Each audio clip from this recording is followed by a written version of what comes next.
So red is, okay, on.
Does that mean it's on?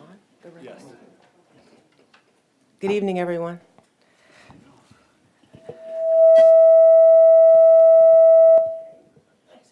Maybe one at a time, I guess. And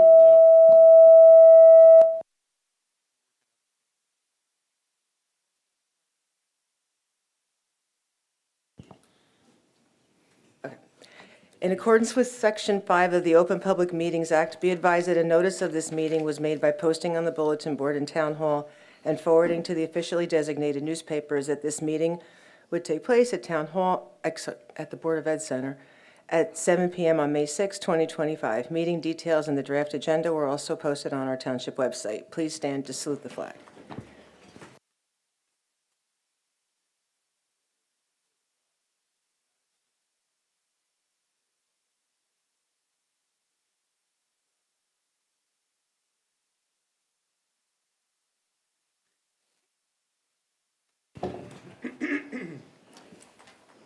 Roll call vote, please. Deputy Mayor Collins, Here.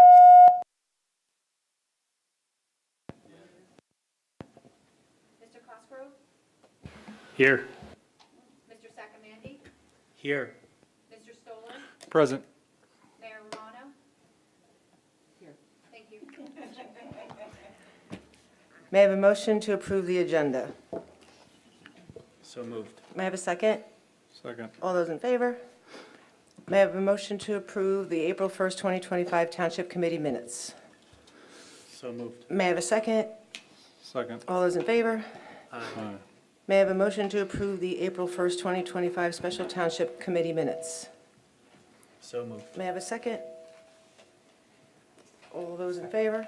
Aye. Aye. Okay, reports. Committeeman Sacamandi, do you want to start? Sure. So next week at the Bauer Center, at 6 PM. Right before the EC meeting, there's going to be the Great Milburn Blowout, and there's going to be some representatives from a local hardware store demonstrating some various types of leaf blowers. The township also will have a DPW worker there as well to demonstrate a low-noise gas-powered leaf blower. So we should have the full spectrum of, equipment.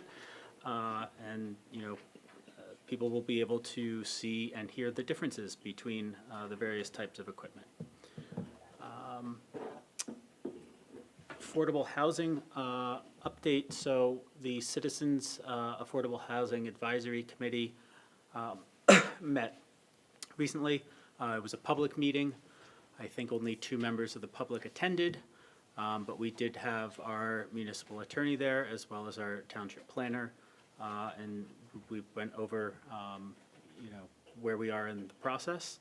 And I believe that towards the end of the month, we'll be releasing a draft of the housing element and fair share plan. So stay tuned for that. Additionally, related to affordable housing, I actually reached out to all of the gubernatorial candidates running on both sides of the aisle to explain a little bit of Milburn's situation vis-a-vis the dump and the alternative proposal. And I asked for any of them if they'd like to come visit Milburn to see the sites, to hear our side of things, and asked if there's anything they can do to help. I have talked to 2 of the Republican candidates. They were supportive of our plight, and I haven't heard back from any of the Democratic candidates. But just wanted to put that out there that some of us are trying to work outside the bounds of the municipal level to see if there's anything that can be done to resolve that.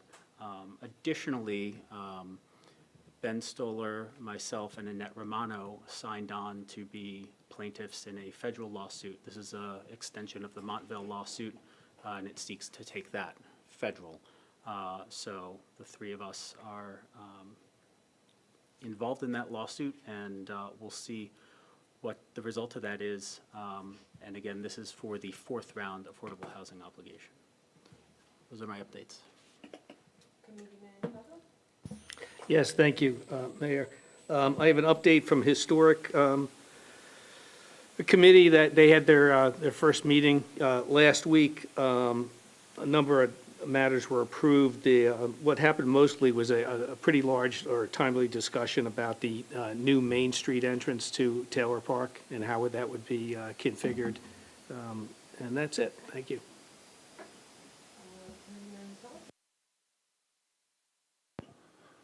Thank you. Recreation Committee, pool's opening on May 24th, so hopefully everybody got their tickets, their memberships, et cetera. The annual 4 miler registration is now open. That event's on June 1st at Juro. Special Improvement District Girls Night Out is scheduled for June 5th from 5 to 8. Huge success last year. They're looking forward to that. Explore has raised over $10,000 in cash and in-kind sponsorships already for that, including St. Barnabas, Gem Dental, NJ Sweat House, Game Changer Fitness, and others. Explore has recently recorded and posted an interview with Erica Russo of M&T Bank downtown on fraud prevention for small businesses. If you have any, that you could find that on their website as well. BOE. Liaison Board of Education, the search for the principal continues, and the baseball team is off to an unbelievable start, knocking off 2 rivals early. Joint facilities, we've agreed to enter into a contract with Arbiter scheduling software that will help school fields and township fields collaborate more efficiently with scheduling. This helps tremendously because there's not when we're looking at new fields and such, making sure that we have a optimization of the current field availability is very important. And this allows the rec and the school system to work hand in hand. Mountain Valley Emergency Communications Center, no updates. We had a meeting Nothing of substance to really report there. Flood mitigation, I'll defer to Annette if she has anything on that. Affordable housing, defer to council. Others, we're planning the 250th celebration. That's well underway of the signing of the Declaration of Independence. That also coincides with the 2026 World Cup, which we found out that the players are staying where? Short Hills Hilton. So we're trying to do some things there to bring them downtown and try to get that involved, as well as like some large watching games. You know, it's much more, you know, it's a world game, but it's going to be huge. Other update on, yeah, I know I spoke about this before. I requested that Mayor Romano help me get a meeting in Essex County with the powers that be. So on April 21st, Mayor Romano, Alex McDonald, and myself met with the Essex County representatives. These officials included the county executive, Joe DiVincenzo, County Administrator Robert Jackson, Sanjay Varghese, who's the county engineer, and the Director of Public Information, Anthony Puglisi. The meeting was very productive in discussing several areas that Essex County can provide additional services. You know, this is in response to me just not, in the township, you know, we pay $46 million a year in and year out. And what benefits do we get back for those taxes that we pay to the county? I was quite surprised. They were very warming, very receiving of us. It was a really good meeting. And, you know, they were saying we hadn't been over there since, I guess, Tim Gordon was the BA. So it was a great response. They were very appreciative of us coming over. Joe DiVincenzo was very generous with his time, and I think Annette would agree.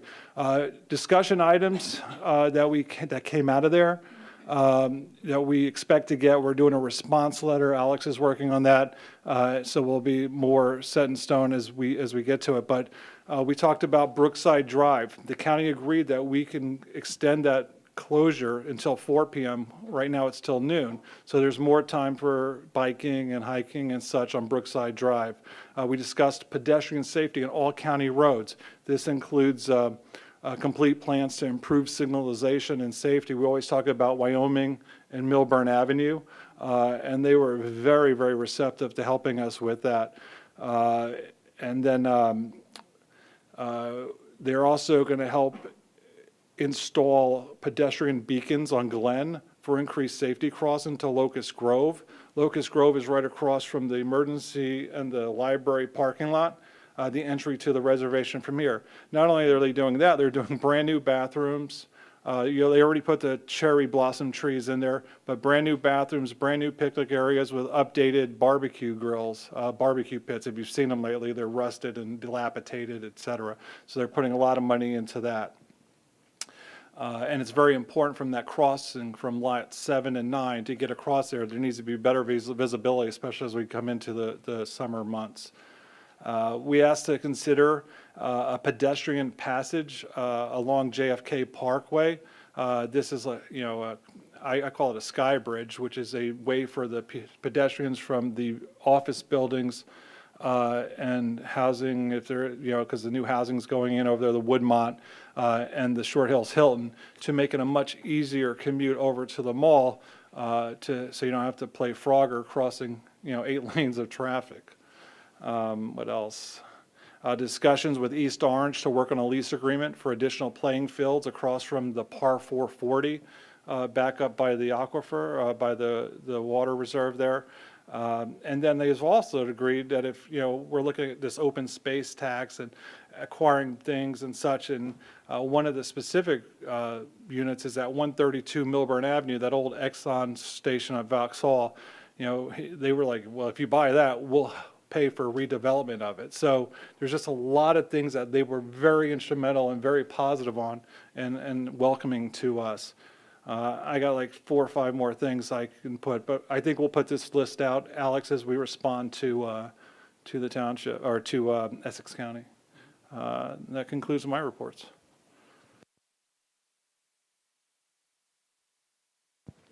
Okay, sure. Since the last meeting, the zoning code subcommittee met. We worked on revising a couple of ordinances that I would expect to see coming to the Township Committee very shortly. One of them is takes a look at the definitions of multifamily and apartments. We'd seen that one. It had some defects in it when it came to the Township Committee. We sent it back, and now it'll come back with clearer definitions of those items. There'll also be characteristics of a public zone. We've always had them, but we've never had anything that discusses what happens when when something is being built in a public zone. At the library, the replacement of the elevator is underway, as is the second floor renovation. So the elevator was really on its last legs anyway, and it was a good time to do it. Since the second floor is closed off, there's no impact to not having an elevator for the time that it is being replaced. I attended the budget meeting, the public budget meeting, and thanks to Alex and Matt for an excellent presentation.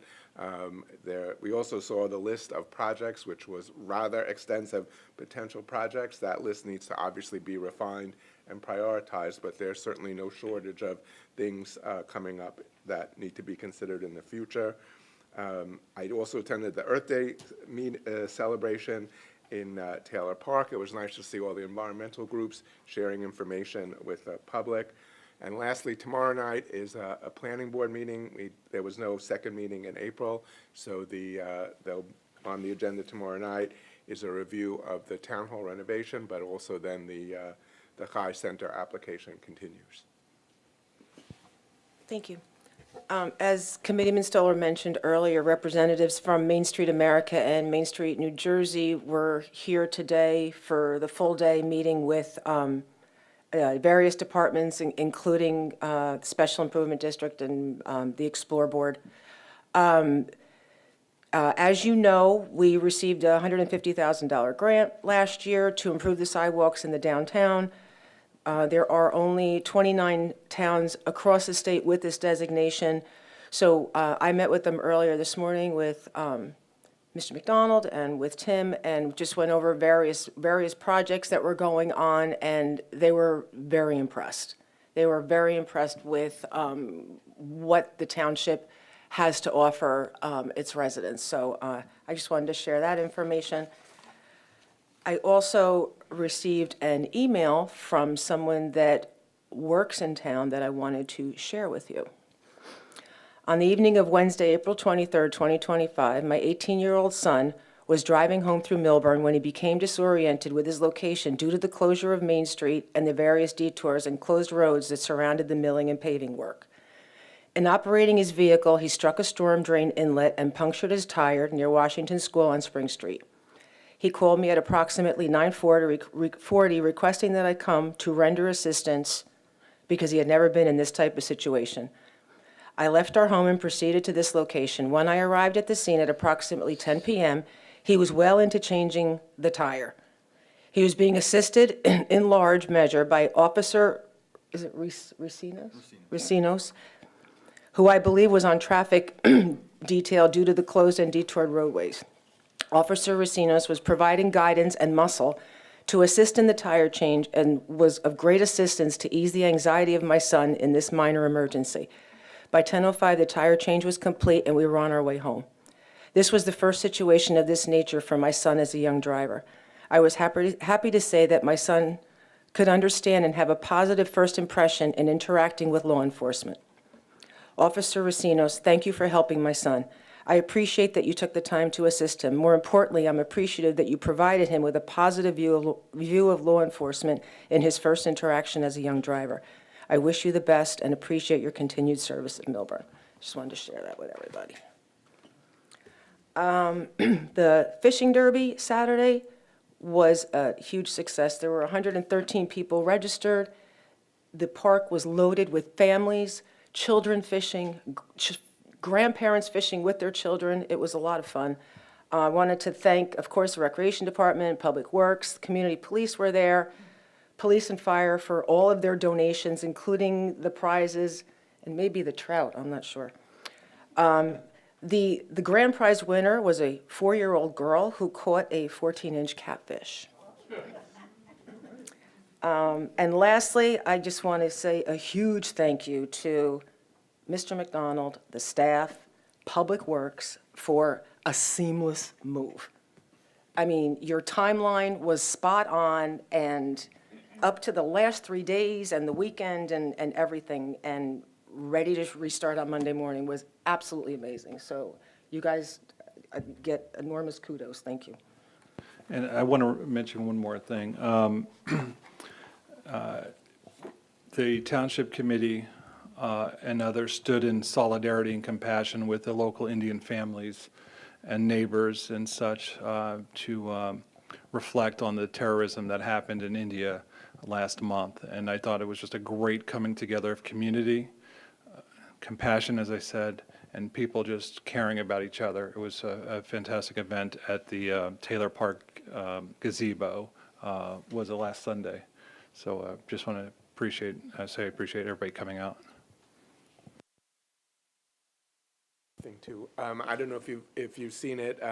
It's been disseminated, but the community policing unit has joined into the Blue Envelope program, and it's for drivers that are on the autistic spectrum. And there's a program where you put all of your information into a blue envelope, and when a policeman sees it, he immediately knows that certain things like flashing lights, shining a light in your eye, something like that could trigger an unintended reaction. It's a national program. Milburn has joined it, and if you have any questions, you should contact the community policing unit. But it's a wonderful thing that Milburn is participating in. Thank you. Mr. Cantor. Thank you, Mayor. Committeeman Saccomandi provided a pretty good update on the fair share housing and where we are. The only further update I have is we have a case management conference scheduled for tomorrow at 9 a.m. before Judge Russo to discuss where we stand and where we are as far as determinations on the pilot. I can only disclose that the pilot agreement was discussed in closed session tonight, as it was on our closed session agenda. We'll be reporting to the court tomorrow as best we can. And if there's any further questions. Do you want to expand on the federal lawsuit that we're party to and such? Yeah, so the federal lawsuit is essentially challenging that certain municipalities were excluded from having fair share obligations, which raised the fair share apportionment to towns like the Township of Milburn. It doesn't seem right or fair that has happened. The case was largely dismissed in the state courts. It was refiled as a federal action challenging some federal statutes. There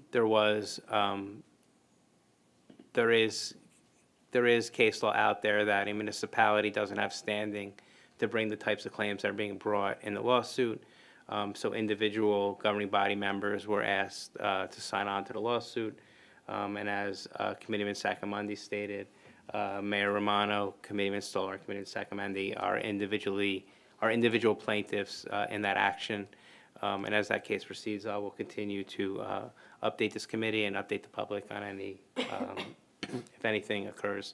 The goal of that lawsuit is to essentially have the statute be deemed unconstitutional and have the calculations be thrown out. And it's filed and it's currently sitting in federal court.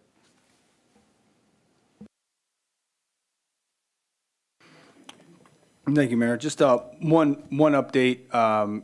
Thank you for your recognition of the town hall move. I think it's important just to let everyone know that we are officially moved in. It was a process, but it was a very smooth process, and thankfully done over spring break for the community, so we could get back up and running on Monday and start servicing the residents. As the mayor stated, the staff did an amazing job and really all pitched in to make sure it was a success. Just a couple of things of note. Please do not come to the Board of Education building to pay your taxes. We are at 22 East Willow. You can come there to visit us. You can come there to pay your taxes. You can come there for any of the departments that are located in town hall, that were located in the old town hall. They are located in and at 22 East Willow. All of our phone numbers are the same. The vote by mail box is at 22 East Willow. It is not at the old location. We do have signage around the old location that will, it is currently shut off to anybody, quite honestly, even staff at this point, because on May 12th, the environmental remediation of that building will start. So there will be a container in Lot 5 for that work, and the job will be secured in accordance with the contract and with the contractor. But again, just want to let everybody know, everything is happening at 22 East Willow, with the exception of board meetings. All of the boards are currently meeting here. We will do some reevaluation of those boards in August, but right now we are all here with the exception of Recreation and Environmental Commission. That's it. Yeah, I have one more thing, sorry, just one more thing. For those who commute into the city, there's a New Jersey Transit's been under a ton of stress of late, and they actually handed out flyers today on the trains, which ran late again, but that there's a possible strike coming to New Jersey Transit. So I just wanted to say that there is a bus that comes from the Millburn train station and Short Hills train station called Boxcar. They have an app that you can put on the iPhone or I would assume the other Samsung, Android, right? So they do have an app. I'm going to try it out tomorrow. I'll let you guys know. But just know that that's coming, and the frustrations are great with the commuting right now. So.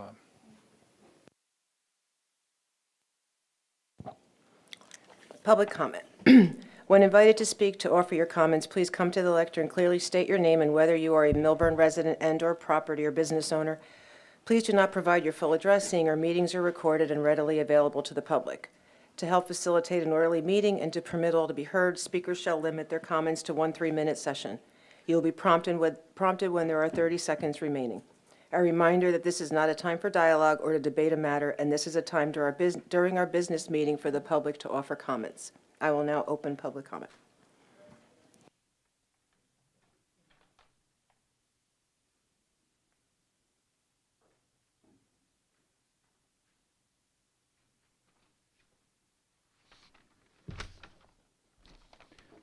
Good evening. My name is Jeffrey Feld.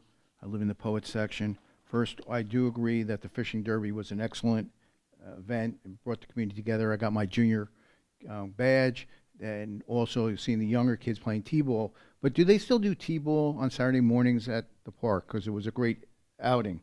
Also, before I get into the consent agenda, last week or a week ago, there was the SIDS meeting here. Was that recorded? Because I was not able to attend because my granddaughter had just flown into to the state. But I just like to know if it was posted because it ties into some other stuff that's on the agenda tonight. I guess as issues of the bill list tomorrow, we'll find out where we stand as to the pilot. On the bill list, there is a lot of payments for 22 East Willows renovation moving costs. Were they included? Do we have a list? And where are they getting paid for? You know, you have mold removal, I think electrical, and wiring in there. So we should, I think the public should have an idea of what the cost of this whole process was. And also there's a payment to the Goldstein Group regarding the renovation of Town Hall. Through Oprah, I only saw a request for RFQs. I could not find an RFP, and I just was wondering the process that was used to select the Goldstein Group for this project.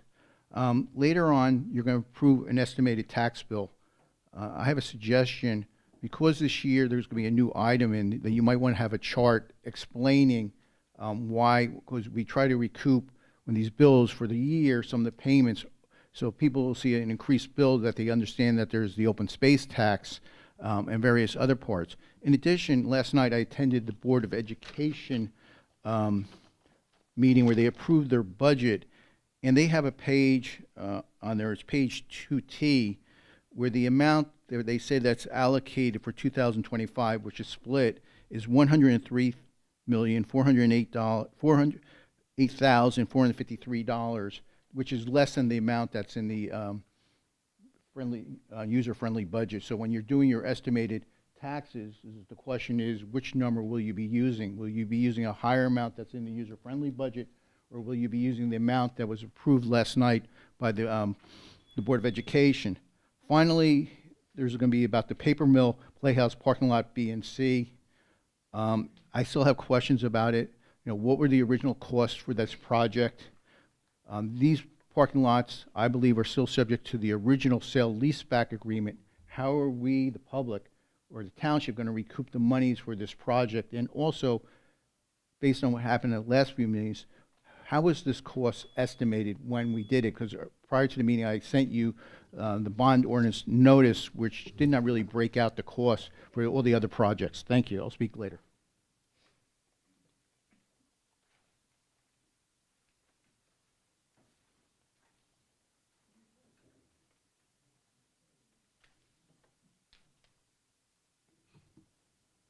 Sorry, I just want to get organized here.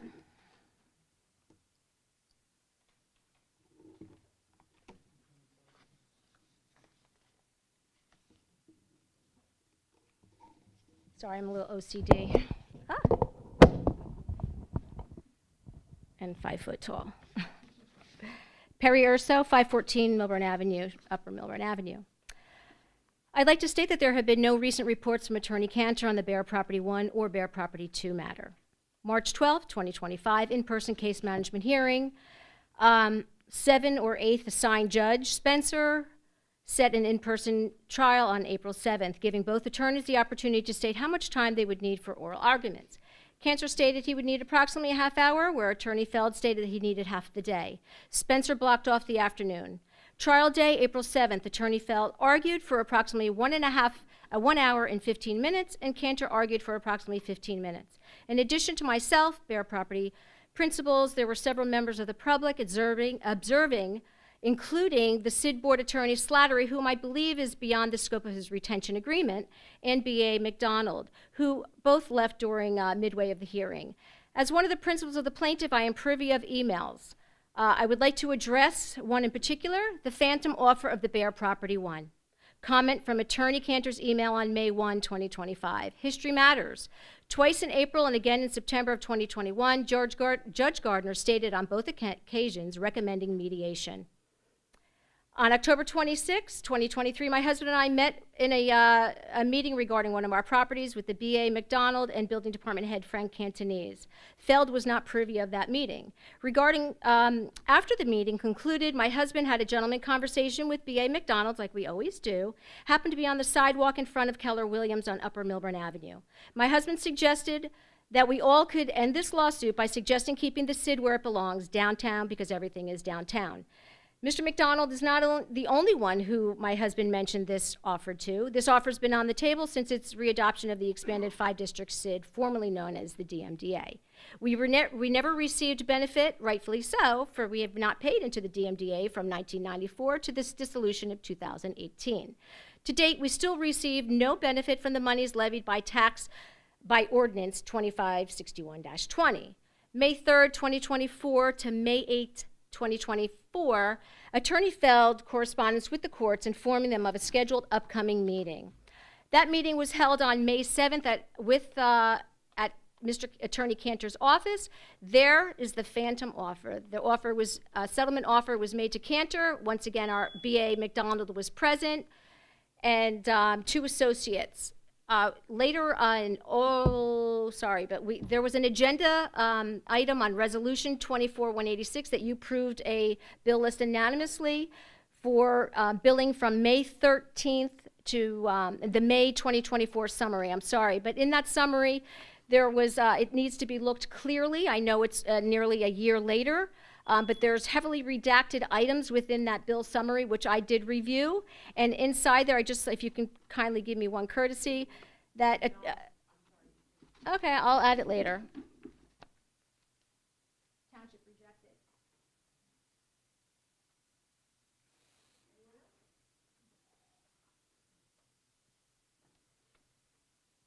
Evening, Jerry Kung, Short Hills resident. I noticed on the Township Committee website that public comment needs to be done in person now that we've moved to the Ed Center. I was wondering if there are plans in place to allow for a Zoom option, given that I think there's a lot of busy people in our town, and they would appreciate the opportunity to be able to speak without showing up in person.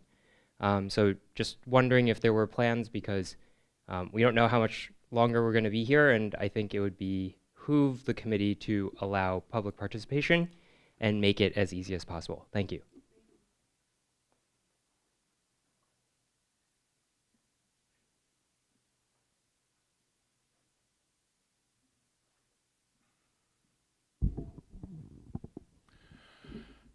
Richard Seibert, town resident. I just wanted to commend you. I guess I have to make this towards Alex. So I went over to the new building, 22 Willow Street, signed up for the pool, signed up for the Part 3, went smoothly, paid my taxes, went smoothly. Good job.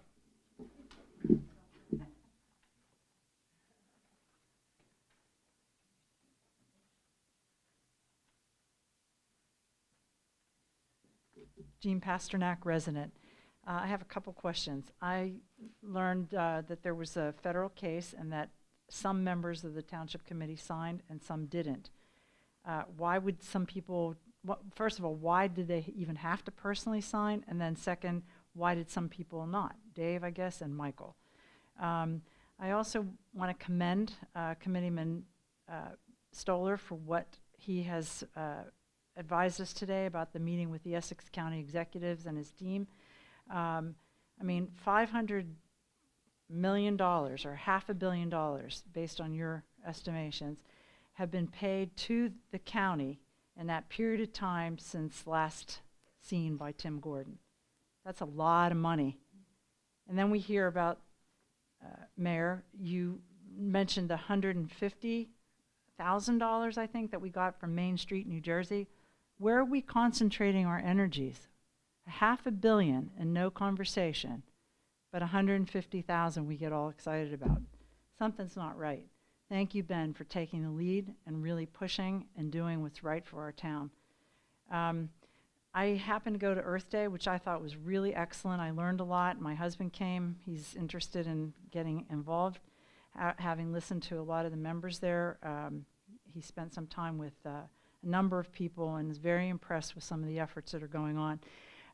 One thing I did notice, though, in walking through Taylor Park is we really should look at how that's kept. It's our crown jewel, the center of town. It just doesn't seem to be well maintained. So I wondered if there's some things that we could do as a community, volunteer-wise, but also can the town put some energy into making Taylor Park sparkle as it should.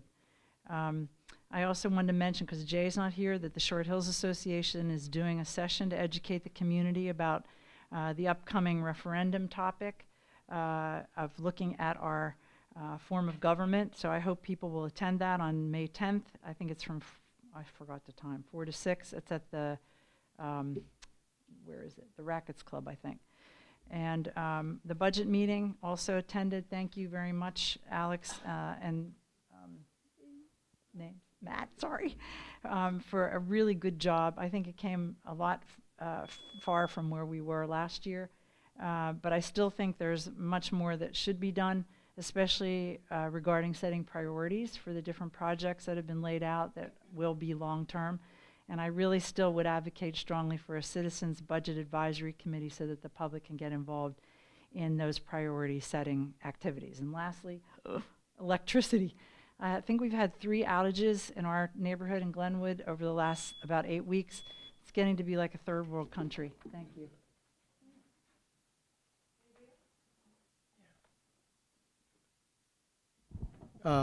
Phil Kirsch, Township resident. Because we do give a substantial amount of money to the county every year, as I'm sure a lot of towns do, I think it would be good if the county would have someone come and explain where that money goes. I mean, some of it obviously goes to maintaining the county roads in town, snow removal the county does. Also, I think there are services like, I know in Verona, there are a couple of very large public works buildings which I think that money goes into, and I think we're indirectly served by that. People may not realize, they may see that as just money we give away, but I think it would be good for us to find out specifically from the county what services we get directly. A lot of times, people don't understand how their government serves them. So I think if we could have a knowledgeable representative come and present that to us and answer questions, I think that'd be very helpful. Thank you.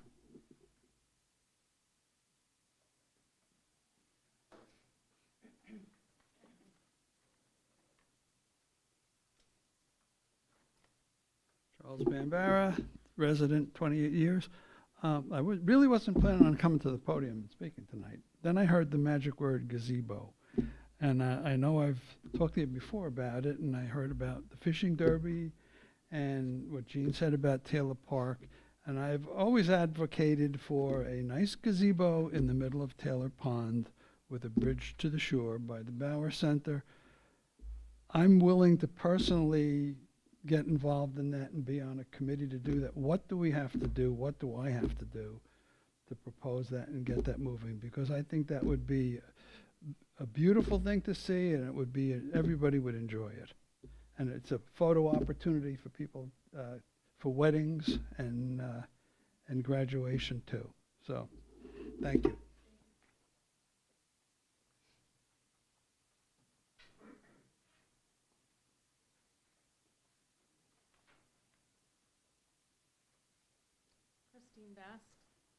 Melbourne Township. I want to thank the Environmental Commission for hosting, can you hear me? Sorry. For hosting the wonderful celebration at Taylor Park. There was a lot of work that goes into that, and I'm very thankful that people put that much time into all the presentations that they did, and I picked up a skeeter shooter, so I fully support that and not spraying pesticides all over your lawn. So thank you very much for supporting them and doing that. And I wanted to just, I don't really have that much to talk about tonight, but I wanted to, I was sitting with the HPC this past week, and we were looking at plans for the Taylor Park Gateway, and I just wanted to bring it to everyone's, I know Dave was there as well, and maybe you guys talked about it earlier. I just wanted to bring it to everybody's attention, the importance of going through the HPC sort of an initial process, because the gateway to the park, you know, it's just designed in a very narrowed focus, and it's a lot of money to be spent. And I feel very strongly to go to a total redesign, and I'm sure everybody has their opinion, I'm just giving you mine. And the reason why I do is I think it needs to be designed holistically as an entire piece and looked at from the perspective of the original architects in more of a natural way. And I actually think there's a lot more interesting things that you can do, like, for example, Charlie's suggestion of a gazebo would be a showstopper in the middle of the pond. I think just basic things we're neglecting. We have big patches of earth that are mud. There are actually picnic benches that are slammed on tree roots. I mean, I literally walked by them. There's a broken water fountain that's probably been there for 50 years. There's weeds everywhere, broken asphalt, and just simple stuff like weeding, mulching, planting grass would be a huge win right now. And I highly recommend spending the money to do that, because you build this entrance that's a really sort of gated off thing that feels like, quite frankly, like I'm in a downtown urban environment that blocks off the view anyways, and then you go in and it's like kind of a letdown. So I think just opening up the park and just making it look a little cleaner before you do a redesign, but I really support the redesign on that. And then I also wanted to quickly ask about the trees and the lowest bidder. I believe Mr. Feld was nice enough to do an Oprah request on the tree planting, and I commend Stacy for all her work on that with Alex and Mr. Doty.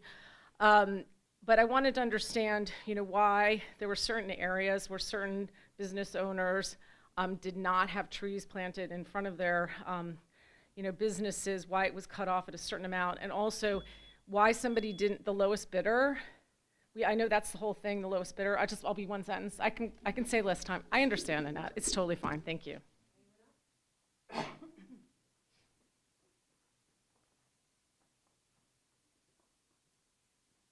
Sorry. Hi, Ryan Santos, resident of Milburn. I just wanted to discuss the overnight parking policy that we have here. I understand it's a safety concern for the town, but I think there should be some sort of system in which allows residents to have overnight guests once in a while, or some way that we can add a system which can help all residents safely, in which ways that, you know, we can add that. I know recently we just changed that, or it was, you know, some way to call the police department, but I've been having issues with that. I have guests, and it's kind of a pain in the neck when I have to figure out ways in my house to get cars around. So, thank you.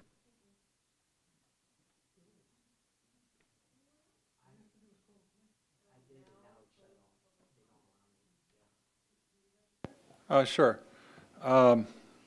So Ryan, you know, my daughters, I have 4 kids, and 3 have gone through the school system, and they have a lot of friends.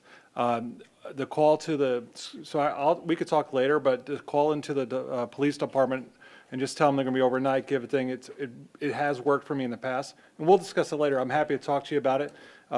And also, too, you know, it comes to, you know, do you want the kids possibly imbibing and driving and things along those lines too. So you have to really make sure that happens. But, you know, there's a solution to that. Jean, thank you for that. You know, our taxes have gone from, and Matt, please feel free to jump in. Our taxes have actually gone down from $50 million a year to $48 million to $46 million this trailing 12 months. And that's a result of the revaluations of other properties being raised up and our percentage going down. That's fantastic. Now, something that hasn't got a lot of play in the township is, and I commend all of the fellow TC members, is we pushed back on Essex County for a revaluation. They were going to revalue us. And we pushed it back to 2029, which means that we haven't been revalued in how many years, Alex? Last time was 2017. 2017. So that is huge for our community, for people who live here. And values, as you guys have known since COVID, have done nothing but spiked. So we now have it out to, I think 2029 is the first time they can bring it back. And we did get a final letter from the County of Essex County confirming that. So that's huge for everyone in this room and folks. And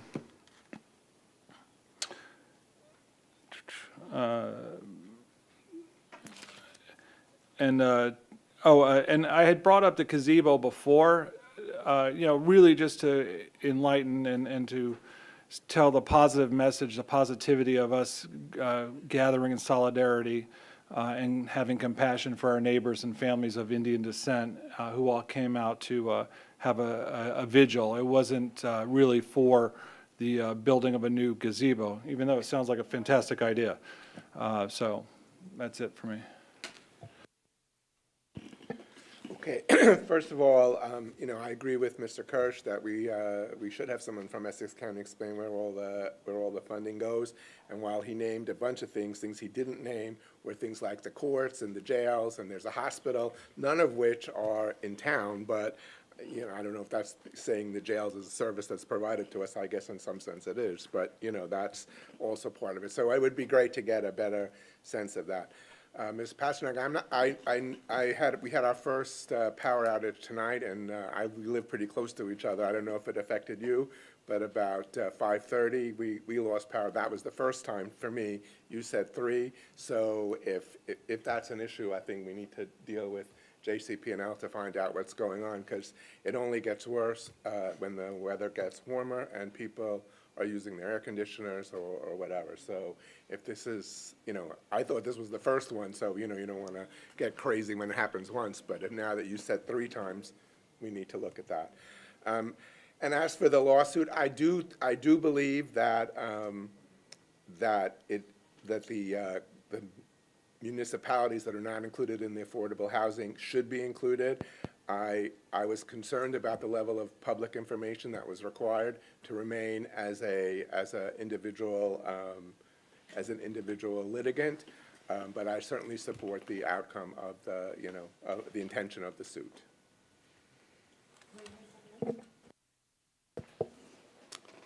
Mr. Feld, I too would like some clarification as to how the Goldstein Group was picked for the town hall project. I'm sure there was a process.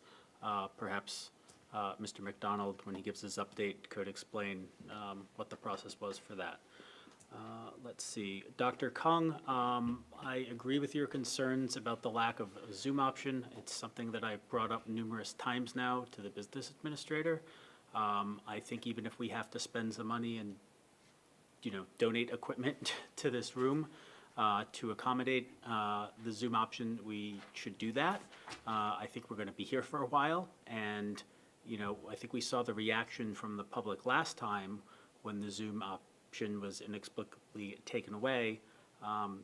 It's not an insurmountable thing to do, and it probably wouldn't cost more than, I imagine it would stay in the four figures. So definitely something that I hope we can look into, and maybe others on the TC would be in agreement so that we can push that through. Mr. Kirsch, so I'll give you one example of where the county spends our money. A while back, they did the whole Turtleback Zoo and a giant recreation complex, top of South Mountain there, and they added a ton of impervious pavement and impervious surfaces, which has only made our flooding problems worse over the years. So that's one example of how we pay money to the county. They take the money and do something that then has a negative impact on us downstream. That's unfortunate. I really hope the county, in light of, what they've done to make the problem worse with flooding, will take a serious look at, helping us solve the flooding problems once and for all. We definitely are going to need county, state, and federal funding to permanently solve this problem, and I think it's time for the county to step up and pony up. Let's see. Regarding the overnight parking, I'll defer to Mr. McDonald on that. I think there's an important distinction between, an occasional overnight guest, or, if you're having your driveway paved and needing to keep your car on the street for the night versus, if someone is repeatedly having overnight guests and it becomes, a daily or multiple times a week occurrence, then I think that's a more complicated situation. And,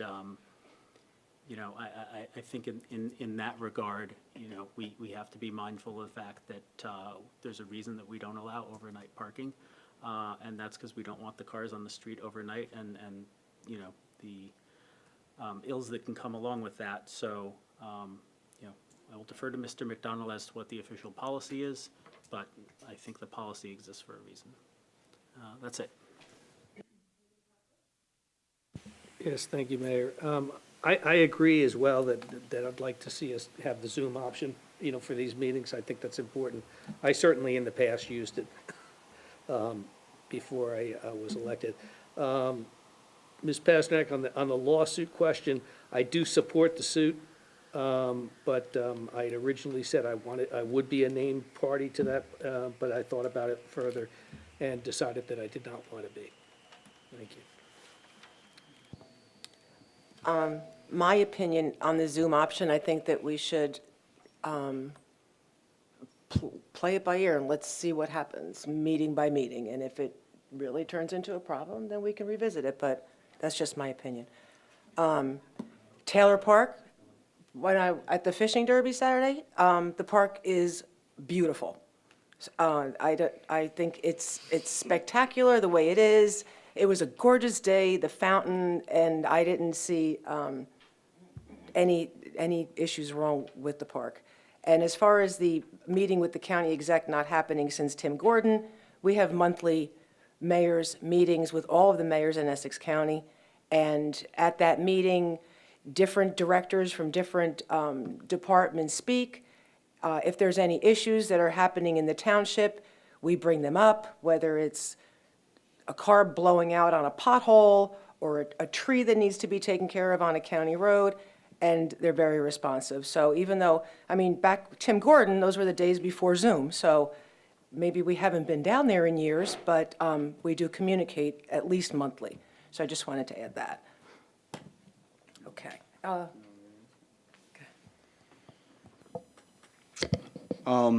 Just to speak to the question regarding 22 East Willow, as we anticipated, so the township authorized a bond or note for $2.5 million for the purchase of 22 East Willow, which cost $2.2 million, within the anticipation that we would have expenses down there to fix up the building to make it right. We had to fix some sprinklers. We had to do a tiny bit of mold remediation. We repainted the outside of the building. We put in new flooring in some locations. So there was work to be done to make it a hospitable place to receive the public and serve the public. So those funds came from that authorization. I agree that it's a bit of a blanket statement saying that Taylor Park looks, terrible. Certainly, if there are specific concerns or there are things that we can address, we would be happy to do that, and would appreciate that people, provide that information to us so we can, provide that service. And they could put those reports into SDL, right? Yes, I mean, they if can do that, If there's they a can- danger, hazard, or something like that. Of course, yes. And please keep in mind, too, that Taylor Park is, there are certain parts of Taylor Park that are, sometimes utilize this plating surface, but generally it's a natural park in which, planting grass and trying to make grass look beautiful and takes other elements and chemicals and different things like that to do a good job with that. So it is more of a natural park in the sense that there will be, I'm sure, dandelions there and some weeds within the grass. And again, if there are specific issues that we can address, we will certainly do that. It's my understanding that the Environmental Commission is actually looking at water refill stations for those broken water fountains or water fountains that are in Taylor Park. We're in the process of helping them utilize Clean Communities money to do so. So again, just provide the information and we're happy to be of service. I would just want to say, it doesn't have to be an emergency. Just put it in, and if it's something that the town is not willing to do, you'll get that answer too. But put it in, and then it'll be documented and recorded. Correct. I will certainly take the information regarding the 3 outages in that area of Hobart Avenue and your area, Deputy Mayor Cohen, to JCP&L and see if maybe there's something that needs to be done in terms of resilience on that particular circuit or system. So I can have that conversation. Overnight parking, I too would welcome that conversation, but it is my understanding from the police department that, when there are instances that the overnight option and call-in is being overused, they will cut that off and they will deny those requests. But certainly, willing to hear what your thoughts are and what your concerns are and whether, whether there are any solutions. To answer the question regarding the RFP or the RFQ and, process for the town hall architect that took place 2.5 years ago, the township put in an RFQ. We received approximately, I'd have to go back and look at the entire process, speaking off the cuff, but received quite a few responses, narrowed it down to 2, and had them provide a proposal. Those proposals were evaluated based on their cost, for sure, their experience in doing municipal projects, their interview with those that were involved at that time, and we chose the Goldstein partnership because of their extensive experience in doing municipal buildings, their experience with dealing with historic buildings elsewhere in Essex County, their commitment to LEED and the ability to get LEED Silver certification, and their, quite honestly, their organization and how they interact with their clients. So, again, that was 2.5 years ago. So we're gonna have to kind of dig that up a little bit, but it did go through a process and it was approved every step of the way at the governing body level. Just to confirm, right, that was in 2022, so there's Correct. nobody that is currently on the governing body that was on the governing body at that time. Correct. Yeah, and also to just one last comment, I didn't want to imply that we haven't met with Essex County in the mayor's meetings, et cetera. But as they say, the squeaky wheel gets the oil, and us being able to sit in front of them, I tell you did a fantastic job bringing those people together for us to discuss it.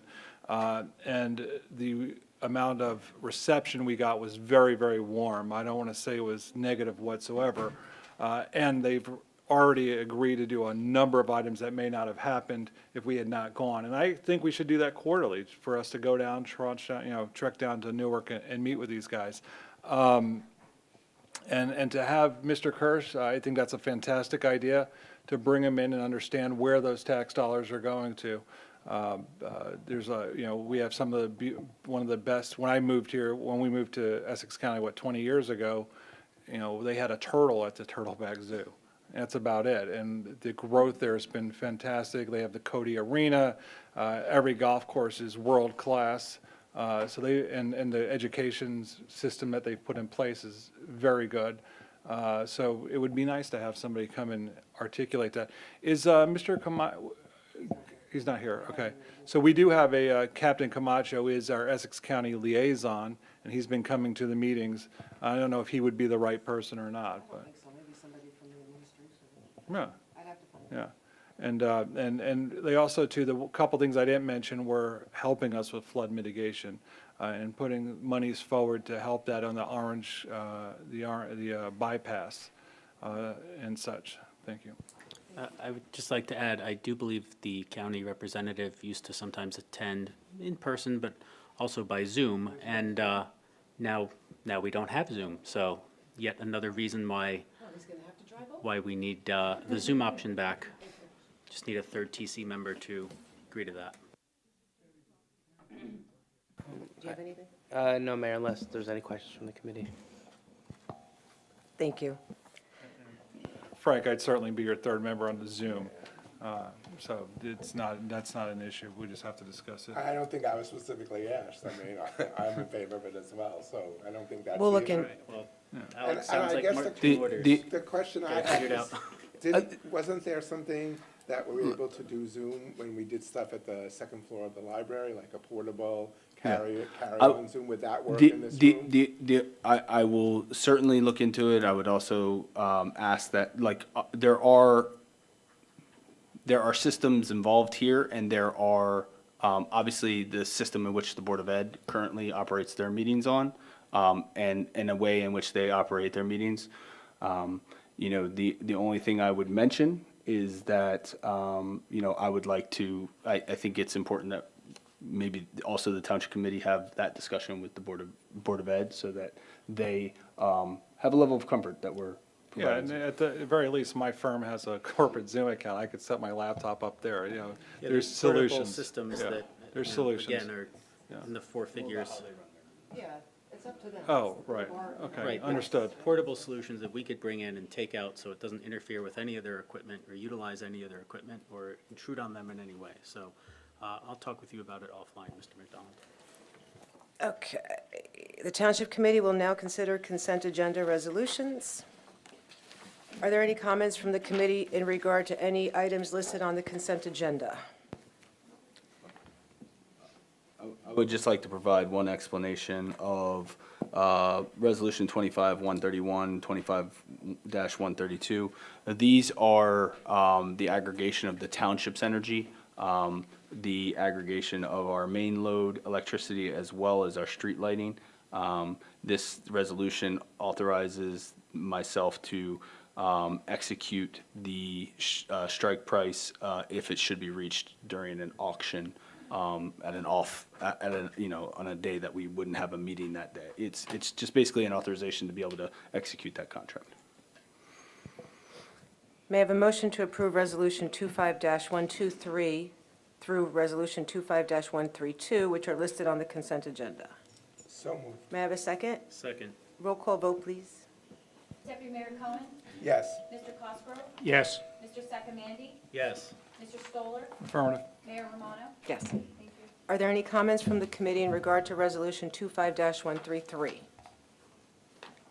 May I have a motion to approve Resolution 25-133?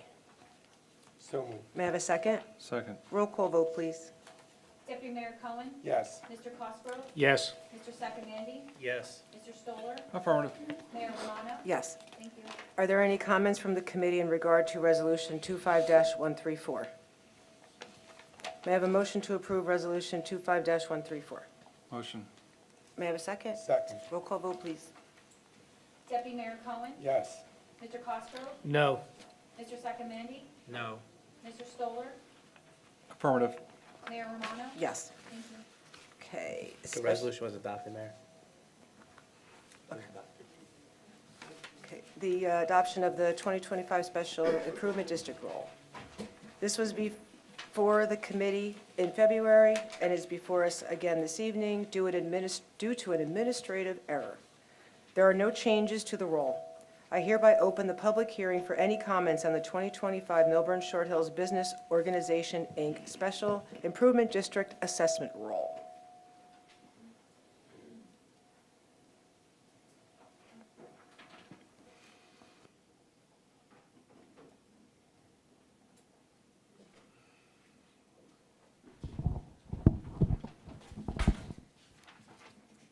I know I'm not going to be able to finish because I don't have more than 3 minutes. Perry Urso, Upper Milburn Avenue. I'd like to give a synopsis of what a SID is, so people can understand. If I talk about a SID or Special Improvement District, a lot of people don't understand. If anybody has a second property or a retirement home, it's something called a condo association. When I purchased our properties together with my husband, we were not part of any type of condo association until 2020.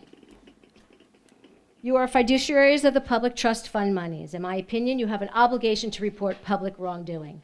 December of 2024, TC unanimously approved roughly $250,000 for a 2025 SID budget. January 23, 2025, commercial property owners were initially noticed of a special hearing for the 2025 special assessment. February 4th, 2025 special assessment hearing. This hearing is the opportunity for commercial property owners to state their objections and appeal the assessment. The resolution was passed unanimously by this body without providing a direct benefit analysis. One yes vote in particular was casted by the sitting deputy mayor, who thought at the time the Trader Joe's building was excluded from the assessment roll. He failed to know the boundaries until I was corrected by I corrected his misunderstanding. February 24th, 2025, shortly after the SID assessment roll approval, 3 of the 5 members of this body agreed to a SID reexamination. February 11th, 2025, Attorney Feld and myself met to discuss the special assessment appeal process with both tax assessor and tax collector. We were then directed to the tax board, Joan Durkin.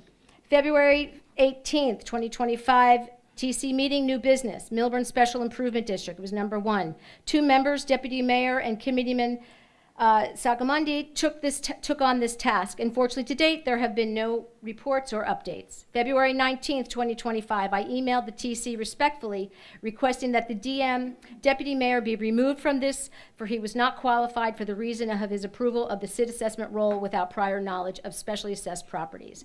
Casting a yes vote for a resolution to approve appropriations of the use of taxpayer trust funds money without having knowledge of which properties were and not included within the 2025 SID assessment roll. March 7th, 2025, it's my understanding, both designees for the SID reexamination met with Mr. Grillo. April 1st, no joke, special improvement assessments were due, payable to the Township of Milburn, collected by the tax collector. April 22nd, a notice was received and dated, postmarked the same. Notices were received by certified and regular mail. Please note that this published notice differs from the written mailed notice. April 24th, SID agenda, which appears to be not recorded, I'm not sure why, but their meeting documents state clearly that they are in receipt of $108,000 for the calendar 2025 special assessment. How these funds are distributed to the SID is detailed in Thank you, Ms. Urso.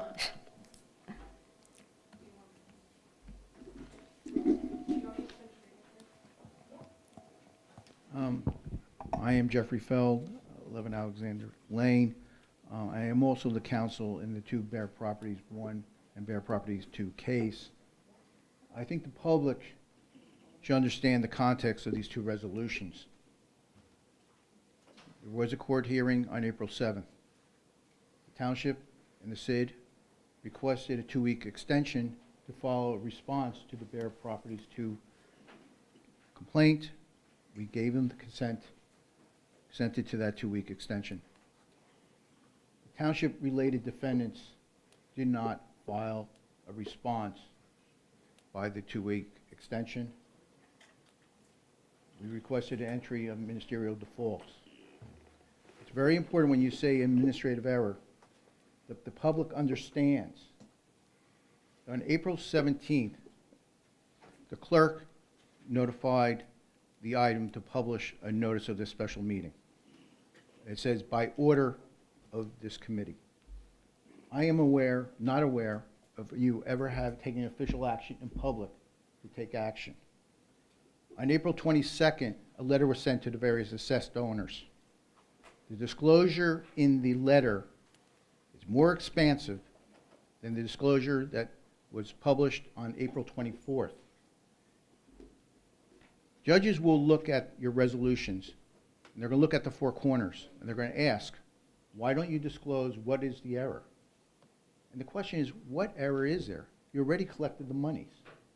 In my view, based on what happened in Fell versus Milburn, this is another attempt where the township, after the fact, seeks to take action to render a case moot. I just ask you, who drafted the resolutions? Why isn't the disclosures that are contained in the written notice to the assessed property owners included in the notice? Because the judges will be looking at the four corners of the document and they will be asking, why is it excluded? And just remember, Bear Properties 2 is in front of Judge Gardner. In September 2021, Judge Gardner shut down Attorney Falcon when he was attacking me. In December of 2022, Judge Garner, when he was pressed by citizens, reprimanded Attorney Buzak for claiming that he had told him never to disclose the terms of the settlement. Thank you. Thank you.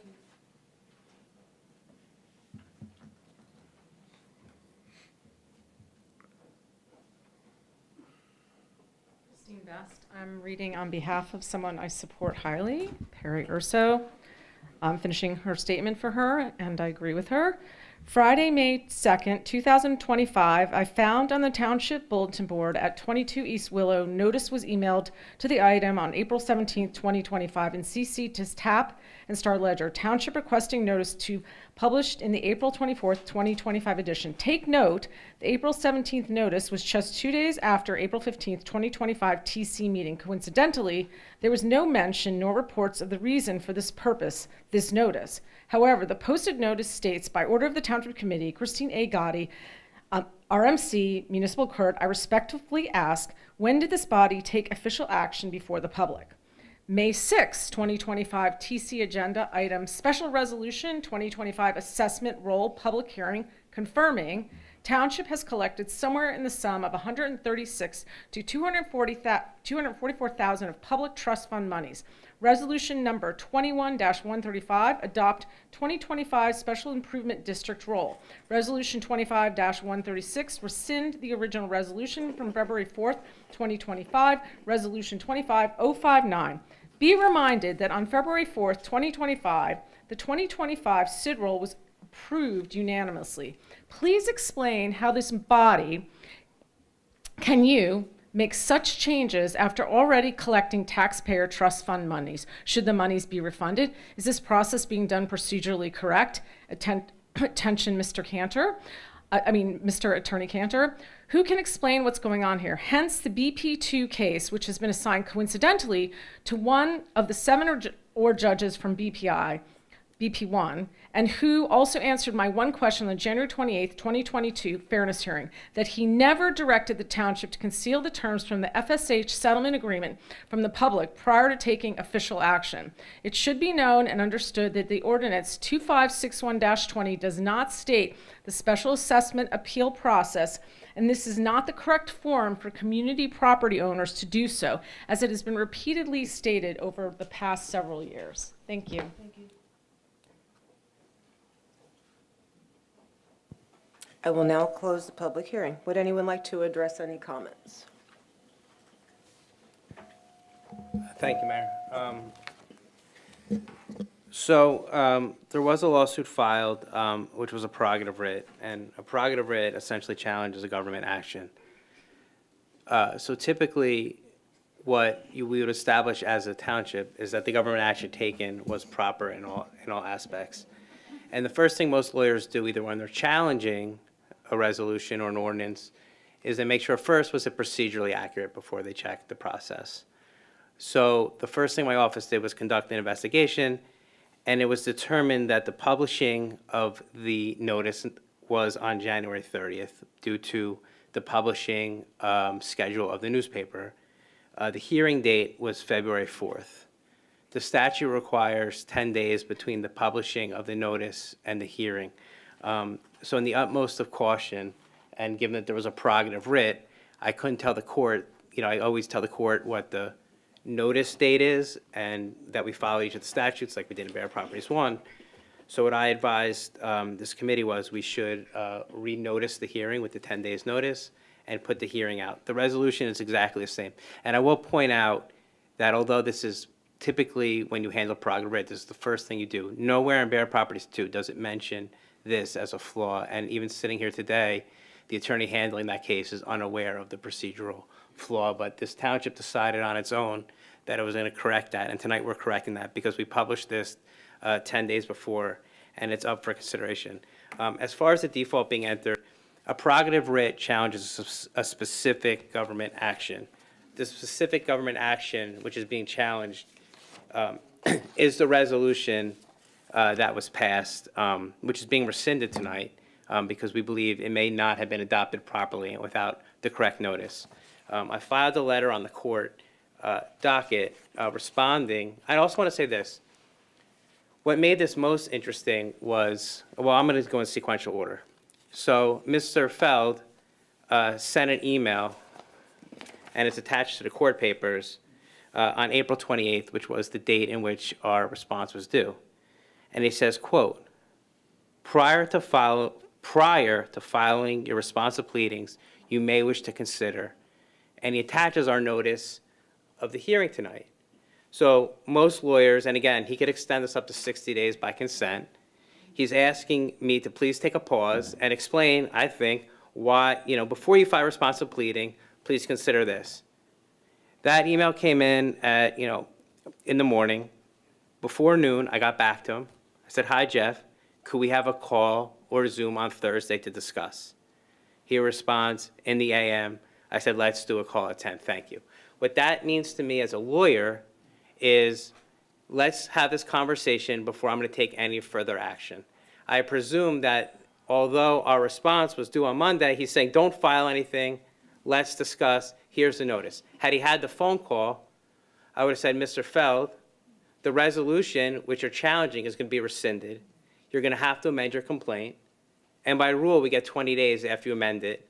And rather than having your complaint dismissed out of hand and you having to pay another $400 to refile the complaint, the township will consent to you amending, changing the resolution number and the adoption date, and then we'll have our 20 days to respond. Rather, what Mr. Feld does is put the township in default, which no court is going to let a municipality go to default. They understand that we're well represented and we have a committee and we're not sitting on our rights. And what does he do after he files the entry of default? Does he send it to me? What does he do? He posts it on the political page in Milburn. Again, it's in my sightings. And it just goes to the heart of what this litigation is. It's not about the SID.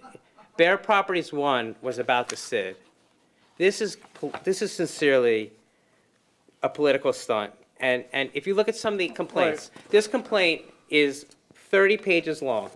What does, and I quote, Cohen declined to debate Attorney Feld during the last contested 2022 county line local Democratic Party. Jared, just. That's coming right out of the complaint. It seems that you're insinuating that Mr. Feld's using his position as an attorney for political favor. If that's not correct, that's literally defamatory and egregious behavior. Is that what you're saying? I mean, beyond. And the township's going to respond in kind. I'm just reading the allegations from your complaint. Cohen declined to debate Attorney Feld. I'm not sure what that has to do with the SID assessment. He also talks in his complaint that they didn't let him march in a parade. What does marching in a parade have to do with the SID assessment? And these are just 2 or 3 of the allegations in a complaint that relate to a SID. It's an embarrassment. Very little in this complaint has to do with the actual assessment. It was challenged in Bear Properties 1. The court's going to decide it. He realized after that hearing that he was going to lose, so he filed another complaint to keep the process going, so he can come up here every week and advise the public. And the other thing that's really interesting that Mr. Phil does is, every week he gets up and talks about my legal fees. So what he does is, and it's very funny because I have teenage kids and they use words that I don't understand sometimes, but I finally understand what gaslighting means. I'm going to run up a huge bill for the township, and you're going to spend all this money defending it, and then I'm going to come up here and complain about it. I mean, that is truly like gaslighting, and my kids were proud of me that I understood what that meant finally. So, you know, it's a complete lack of courtesy to tell me he'll give me to Thursday, and then put the township in default, and then refuse to give us additional time. So I want everybody in this room to know that my firm is spending hours, associate time, taxpayer dollars to file a motion to have the default vacated when Mr. Feld knows we're going to respond, and he knows we're going to move to dismiss. We've already told him in a 148 letter, but rather than consenting to it and saving the residents out here thousands of dollars, he's going to make us file a motion and fight him in court on it. And that's pretty much where we stand. That's my update, Mayor. If there's any questions, I'm happy. So my understanding that, you know, really that we did this as to rectify an error that was not brought to the attention through any lawsuit or anybody else, but you're uncovering it in your preparation. Correct. And it was administrative error. You know, things happen. Anyone else have any comment? May I have a motion to approve Resolution 25-135, which authorizes adoption of the 2025 Milburn Short Hills Business Organization, Inc. Special Improvement District Assessment Roll? So moved. May I have a second? Second. Roll call vote, please. Deputy Mayor Cohen? Yes. Mr. Cosgrove? Yes. Mr. Sacramandi? Yes. Mr. Stoller? Affirmative. Mayor Romano? Yes. Thank you. May I have a motion to approve Resolution 25-136? So moved. May I have a second? Second. Roll call vote, please. Deputy Mayor Cohen? Yes. Mr. Cosgrove? Yes. Mr. Sacramandi? Yes. Mr. Stoller? Affirmative. Mayor Romano? Yes. Committeeman Sacramandi, you are scheduled to sponsor 2703-25. Did I miss something? Oh. I'm sorry.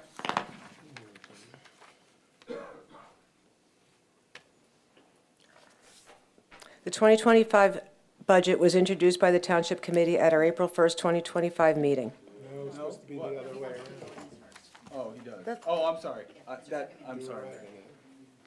Thank you, Matt. Committeeman. All right. I guess it's my turn again. I present for consideration an ordinance entitled Ordinance Number 2703-25, Calendar Year 2025, Ordinance to exceed the municipal budget appropriations limits and to establish a cap bank, NJSA 40A:445.14. Tonight is the time set for public hearing and final passage as advertised in accordance with law. I declare the hearing open. I move that this public hearing be closed and the ordinance be adopted on final reading, and that the township clerk be directed to publish the ordinance by title as passed on final reading in accordance with law. May I have a second? Second. Roll call vote, please. Deputy Mayor Cohen? Yes. Mr. Cosgrove? Yes. Mr. Sacramandi? Yes. Mr. Stoller? Affirmative. Mayor Romano? Yes. Thank you.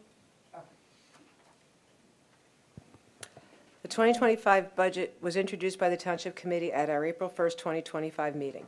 May I have a motion to approve Resolution 25-137, which authorizes the Township to read the 2025 municipal budget by title? So moved. May I have a second? Second. Roll call vote, please. Deputy Mayor Cohen? Yes. Mr. Cosgrove? Yes. Mr. Sacramandi? Yes. Mr. Stoller? Affirmative. Mayor Romano? Yes. Does anyone have any final comments on the proposed budget? I just want to thank Mr. Laracy for all the hard work you've done, you know, being on the Finance Committee and seeing all the work you've put in. Thank you very much. I'll echo that, and we talked, and you mentioned it, we had an initial meeting, the tax increase was higher, both Committeeman Stoller and I asked you to take another look at that, you were able to bring it down to something that we all agreed to, so I appreciate all your effort. I hereby open the public comment for any comments on the 2025 municipal budget.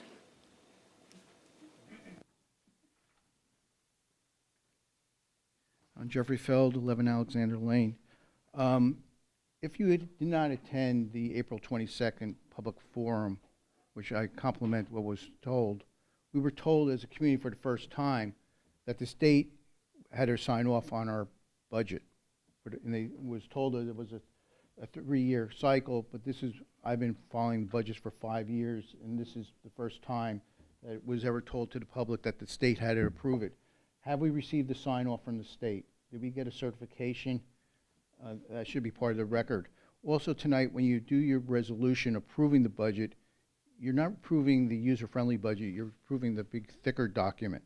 And I think the public, and I support Gene's suggestion that there should be a budget advisory committee, because there are a lot of questions as to the capital budget, because this was the first year that we had a very detailed document about a capital budget. And in that document, when it came out on April 22nd, about the 22 East Willow project, where originally was told us about 2.5, and on that sheet it shows up to about $10 million.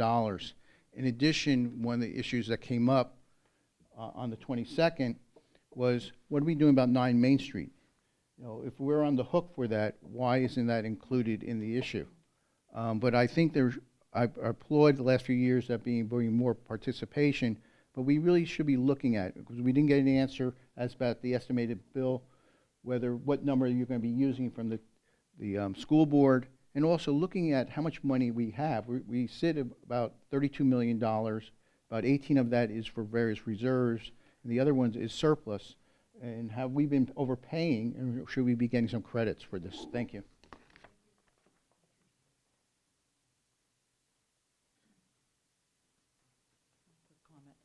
Just further, Jean Pasternak, I just wanted to add that I think some of the things that I raised, or one question I raised at the budget meeting, was there doesn't seem to be a lot of thinking about infrastructure impact of the future developments and the ones that are just coming on stream now.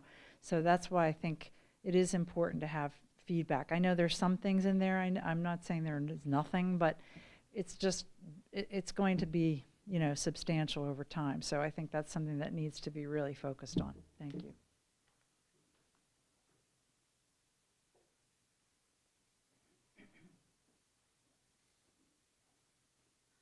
I was just going to make a general comment without line iteming everything. Just in support of what Jean just said, I don't see a lot of strategic, short-term, 6 to 9 years out planning on this township's behalf. And it's really concerning to me, even if you look at things like flood mitigation and all the developments going up and how that's going to impact the South Mountain neighborhood in particular, even developments in West Orange, for example, as I think Frank had mentioned. And then also the school system impact of all these developments coming online. I mean, our schools are really old. I mean, it's kind of, they don't look nice. I mean, go to Livingston. Livingston looks fabulous. It does. And, and I sit and I go, how is it that we have as much money as Summit per resident, actually more, and almost the same amount of residents, and we just never spend any money on anything. So that's my overall comment, and then strategic thinking. Thank you. I will now close public hearing. Anyone like to respond? I'll start. So Christine, scores matter. We have the highest SAT scores in the state, 1382. So big kudos to the school system. We won the worlds in robotics, not the state, not the country, but the worlds, handily defeating some of the larger repeating world champions. So that was huge for us. And then also too, on infrastructure, we agree, ton of work to be done, but I would expect that is part of the ongoing budget, which it is. I'll let you address that. And by the way, I met with the head of the Infrastructure Bank of New Jersey. I'm going to set that meeting up for us as well. So there you go. Also, when you compare us to other towns, sure, some other towns might have shiny new buildings, but that's because they took on debt to build those shiny new buildings. Do those shiny new buildings really improve the quality of services that are provided? I don't know. I would say probably not, because I think we have pretty good services here in town. We have some of the best schools, as Mr. Stoller said. So it's not always about what the building looks like, but it's more about who's inside doing the work and, educating our students or providing services to the municipal residents. So newer is not always better, and I think our town does a fantastic job most of the time. Paper Mill being the exception, does a fantastic job of being conservative with spending. And when we do spend, then we will, do so in an appropriate manner, because, government is not just a piggy bank of individuals' taxpayer dollars that can just be spent willy-nilly. We have to be responsible with that, and that's what we strive to do here. Thanks. Just want to see if Mr. Laracy has any comments to some of the I'll questions. just answer some of the questions. First, I just want to say thank you to the mayor and the township committee. This whole process has been smooth, and I appreciate your support and all the work that goes into it. Also, the department heads and employees of the township have done a great job amongst the big move of prioritizing what we needed here, so I want to thank them as well. Regarding the state review, it's every 3 years. When we don't have the state review, we pass a resolution specifically saying that we're self-examined and exempt from the state review. So that's always brought up every year, maybe not as explained as much as I did this year. But if we're not under state review, there's a resolution exempting us from that state review. And we did get back, I think it was Tuesday when we heard back from the state that we were approved to adopt. The estimated tax question, this year it kind of lined up where the school finalized their budget yesterday. So we technically maybe could have changed the resolution, but those timelines don't always match up. So what we do is we estimate the tax rate, and then the final tax bill comes out and it trues everything up. So we don't get the final school rate until we get the A4F document that is signed off by the county, the school, and the municipal clerk. And then we eventually get a certified tax rate from the county once the county, the municipality, and the school all have hard rates. Once we get that, we have a final tax rate, and then final bills are sent out. So it's always trued up at the end of the day. Usually we estimate based off of historical increases. And I think that was it in terms of specific questions. If anybody else has questions, otherwise, again, thank you for support along the way. Thank you. Thank you. May I have a motion to approve Resolution 25-138, which authorizes the adoption of the 2025 budget? So moved. May I have a second? Second. Roll call vote, please. Deputy Mayor Cohen? Yes. Mr. Cosgrove? Yes. Mr. Sacramandi? Yes. Mr. Stoller? Affirmative. Mayor Romano? Yes. Mr. McDonald, historic designation of municipal-owned property. Yes, just to provide an update to the Township Committee, who directed me to look into the designation process for 3 particular properties at this moment: Town Hall, Taylor Park, and Paper Mill Playhouse. I reached out to the Township's historic preservation consultant, Barton Ross, and authorized him to move forward with local nomination reports, which he is in the process of doing now. The process in which designation takes place is outlined in Chapter 802 of the zoning code. And so that process looks like this and will generally follow this schedule as it relates to these 3 properties. Once the local nomination reports are done, there will be a hearing at the Historic Preservation Commission, which needs to be noticed 20 days prior to that hearing taking place. Once they approve at the Historic Preservation Commission those nominations, they will be referred back to the TC, most likely at our second meeting in June, which will then a first reading of that designation will take place, and the Township Committee will refer to the Planning Board. I believe the Planning Board timeline has changed as a result of changes last year, and they have 35 days to review the ordinance for designation. That will be done at the Planning Board meeting on July 16th. And the August meeting for the Township Committee will be the final reading of those properties for designation, just to provide you the timeline, the process, and the items that go into it. If there's any questions regarding that, I'm happy to answer them. And again, this is obviously tentative, and what I anticipate it to be, that will depend on certainly those processes with other boards going smoothly. Thank you. Welcome. New business, Deputy Mayor Cohen, Climate Superfund Act. Yeah, so we all got an email from the Food and Water Watch Committee, and I just wanted to get an assessment of how the rest of the committee feels, rather than dealing 2 by 2, and also to give the public a chance to speak about it in the second public comment. We were requested to support a bill that is currently sitting in the state legislature called the Climate Superfund Act. What it aims to do is to hold the large fossil fuel companies accountable for things that they have done that have caused climate change, resulting in, amongst other things, but specifically affecting us, flooding. And so given the fact that we've lost federal funds that we were expecting, and whatever else is going to go on as funding dries up, I just wanted to get a sense of the committee as to whether we should work to have an ordinance, and they provided a sample ordinance, but of course we can change that, an ordinance in support of this bill. I have no sense as to how likely it will be passed in the legislature, but we would be adding our name as a supporter, and certainly as a township that has been so severely impacted by flooding, I think it's something that we should be doing. Anybody comment? No? No one wants to do it? I Okay.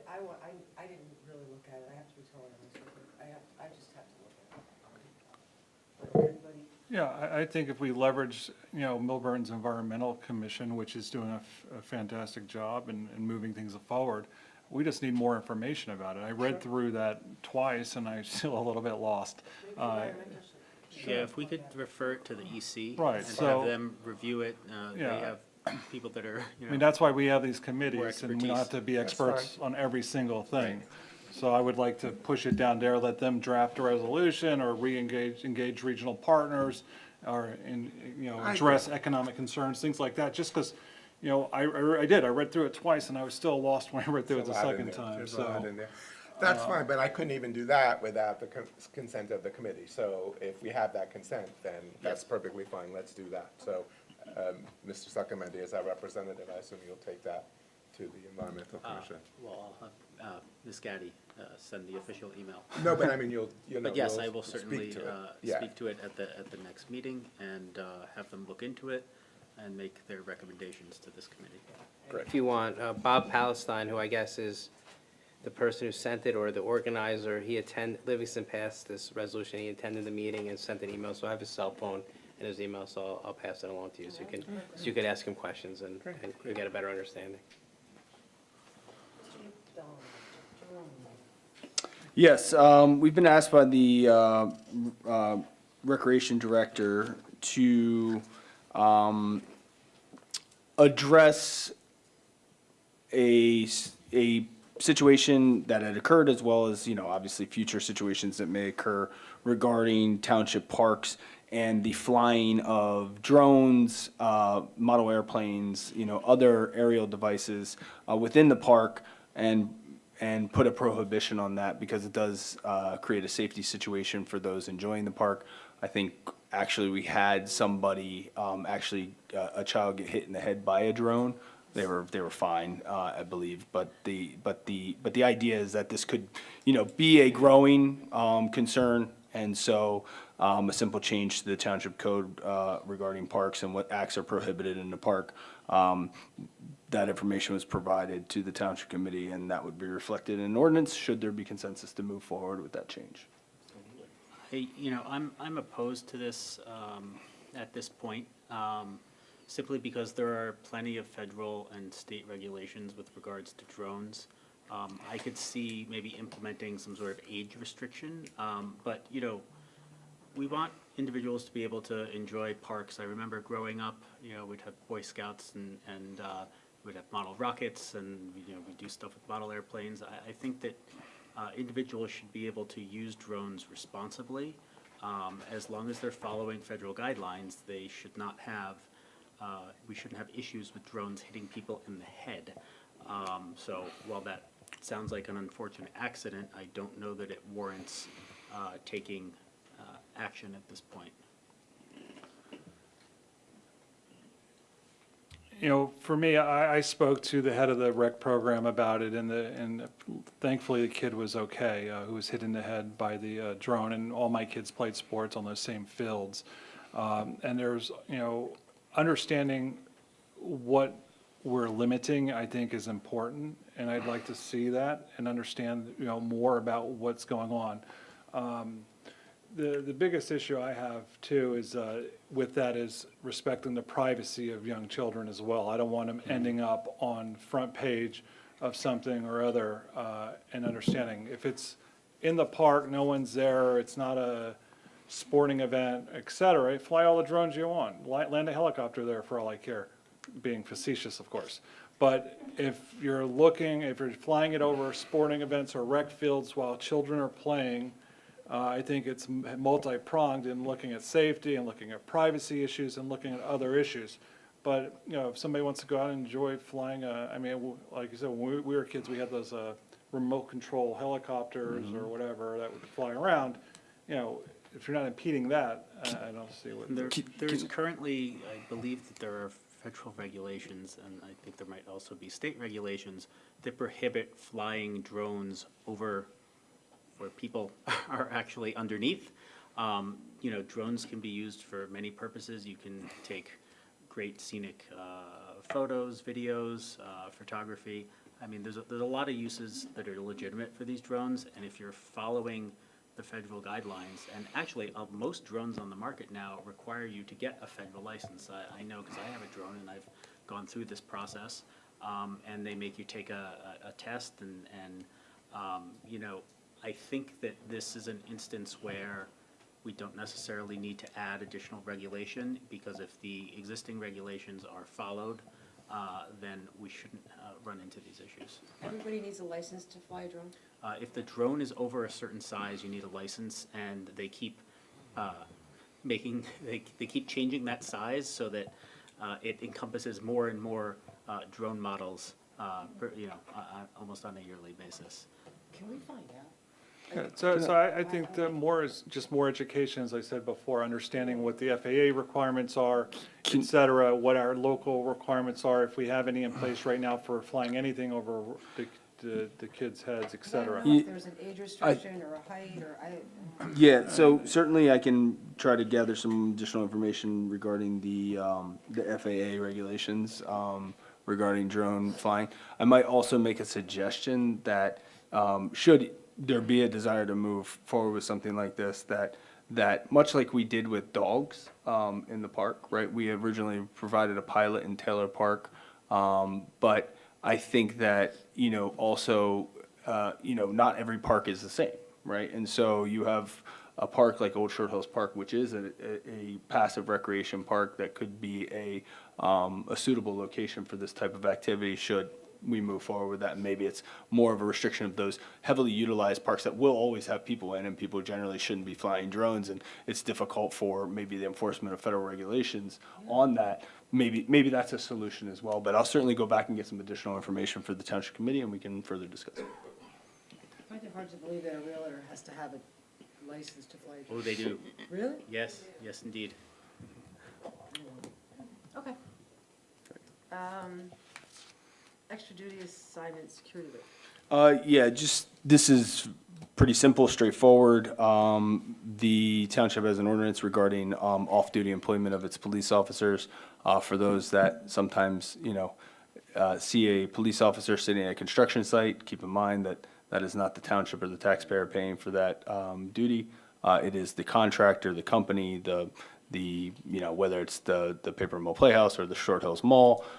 This comes into play when it relates to security, particularly at the Short Hills Mall, but, police officers being hired for a security rate. They do so a lot of that at the Short Hills Mall. This is looking to increase that rate based on, the discussions with the Short Hills Mall as well. Yeah, I mean, crime's dropped 63% in the last year and a half or so, year over year over year. So anything we can do to help benefit our police officer, men and women in blue, we should do. I would go on record for that. Agreed. Good? Okay. Good. Thank you. This public comment period is to allow for final comments from the community. When invited to speak to offer your comments, please come to the lectern, clearly state your name and whether you are a Millburn resident and/or property or business owner. Please do not provide your full address, seeing our meetings are recorded and readily available to the public. A reminder, to help facilitate the meeting, an orderly meeting and permit all to be heard, speakers shall limit their comments to 1 3-minute session. Jeffrey Feld, Poet Section. I just want to correct some of the factual statements that were made about the BP2. There was a request for the entry of default. Default has not yet been entered.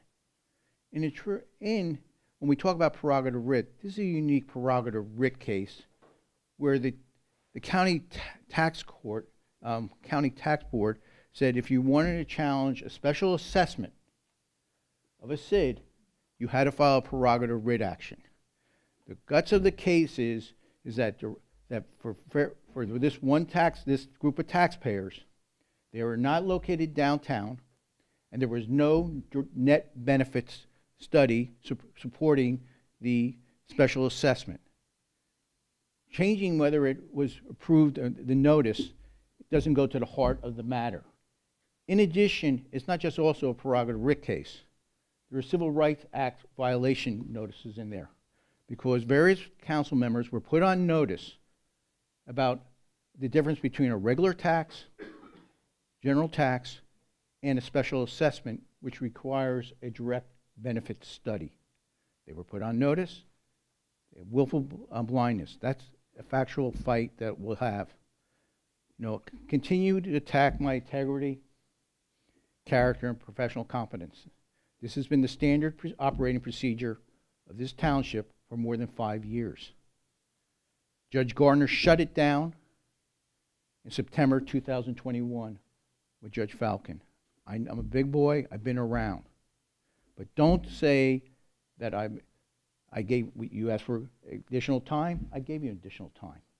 The question as to statute. But one thing that never come up was during the oral argument on April 7th, where the municipal attorney made a representation to the court about what the local finance board did. I had to correct him.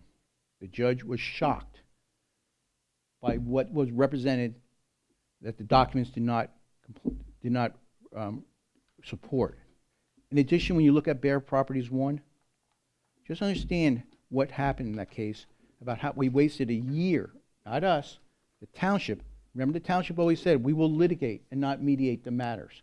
The Judge Moore twice told the township to mediate this dispute because he knew who I was. Thank you.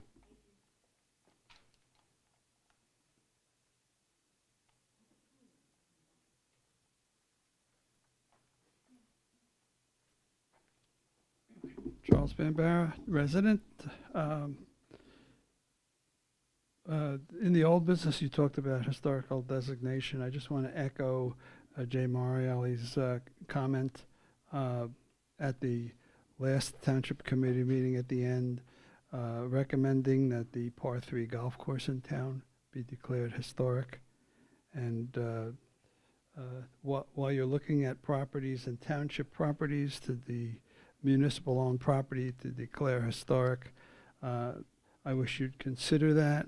There was some talk a few years ago, about putting ball fields there.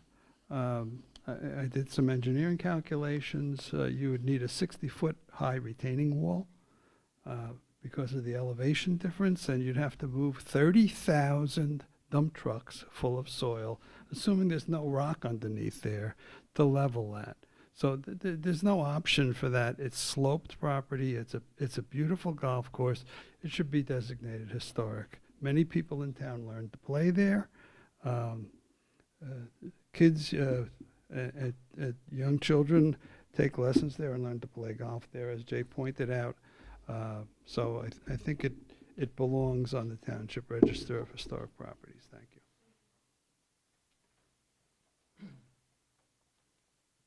Phil Kirsch, Milburn resident.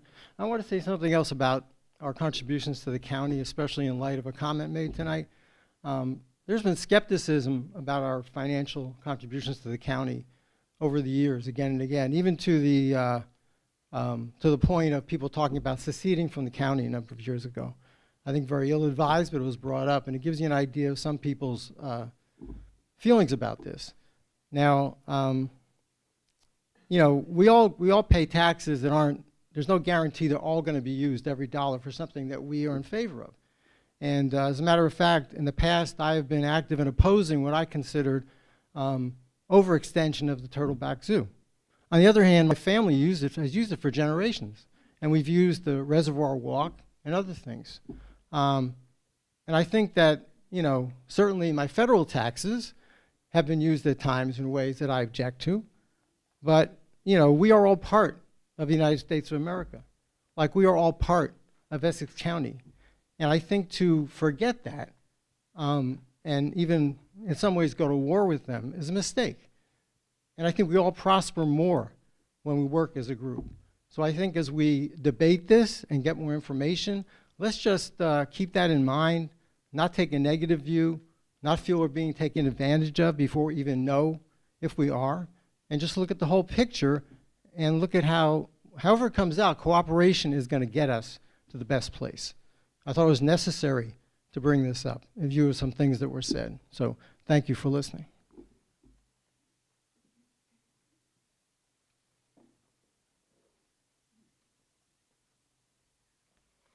Hello, everybody. Good evening. My name is Pooja Parikh. I'm a Short Hills resident. Firstly, I want to thank committeemen Sakamandi, Cosgrove, and Stoller for allowing to restore the Zoom option since we've moved locations. I think that participation through Zoom is really important because it, you know, as a mother of two very young children with work and other volunteer obligations, it makes it really hard to always be able to, you know, come in person. So this would, you know, option would, I think, allow a lot of other residents to participate between bath time, bedtime, whatever it is, but to stay connected to our, you know, local government. And this allows it to be more accessible. So I appreciate that. Thank you. The other, you know, a couple of things. I had a few questions, maybe comments. I noticed, you know, with this year's budget, we lost about 6.67% in state aid. So I may have the numbers wrong. I'm not financially, you know, I don't have the papers with me, but I believe it's about $170,000. So it, you know, it seems very modest given, you know, how large the multi-million-dollar budget that we have. But, you know, I'd like to understand, like, how this aid is being, I guess, determined, at the state level. What, you know, functions or core operations does it support in our township? So, for example, you know, losing this, what does that mean for us at the township level? So I'd like to understand, you know, how we're addressing this. And again, I wish we would continue to advocate and try to get the aid that we should be getting, given, you know, the support that we do provide county and state level. So that's one. And the other thing I wanted just some clarity on was there was about, I think, $1 million less received in grants based on last year. I was looking at the comparisons based on the presentation.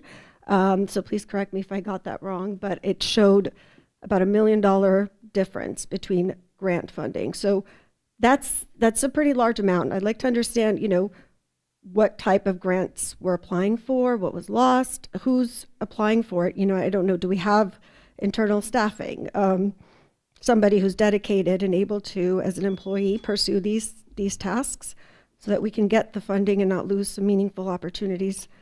And lastly, I think it's crucial that we have more thoughtful and proactive long-term planning in terms of our town. So I do think, I'd like to propose the creation of a Citizens Budget Advisory Committee, because I believe this would be a thoughtful, proactive, and meaningful way to link our master plan to long-term capital spending. And I appreciate your time. Thank you so much.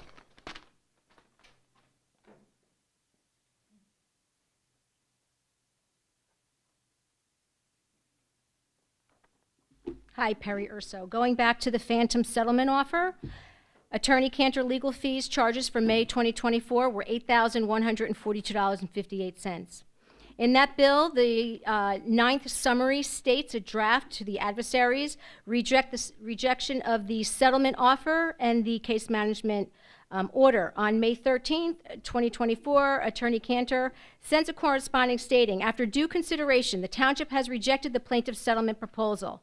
Attorney Cantor and B.A. McDonald, can you kindly advise to the public what the settlement offer was by Attorney Feld and rejected by the Township Committee? When was the settlement offer discussed and rejected in 2024? Since the TC already approved in its invoice and minutes, can you either explain the 6th and 7th May 13th completely redacted summaries? Hold on 1 minute.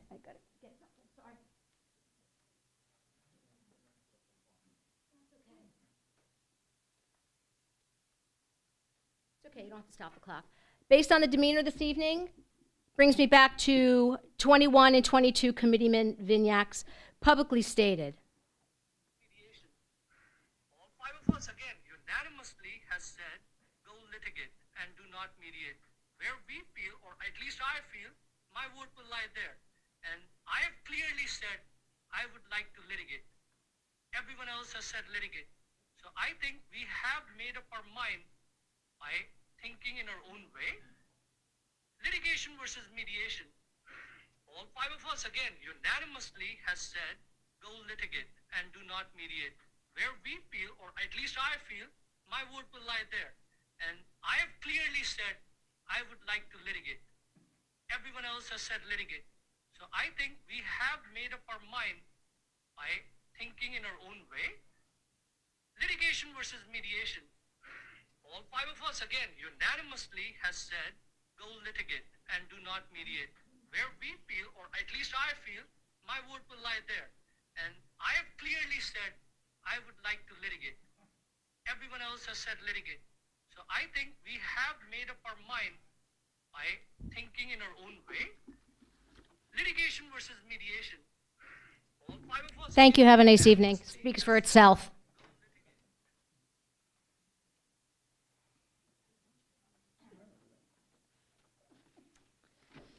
Jean Pasternak. I just want to get back to the comment that Mayor Romano just said about the involvement of Essex County and also what Mr. Kirsch said.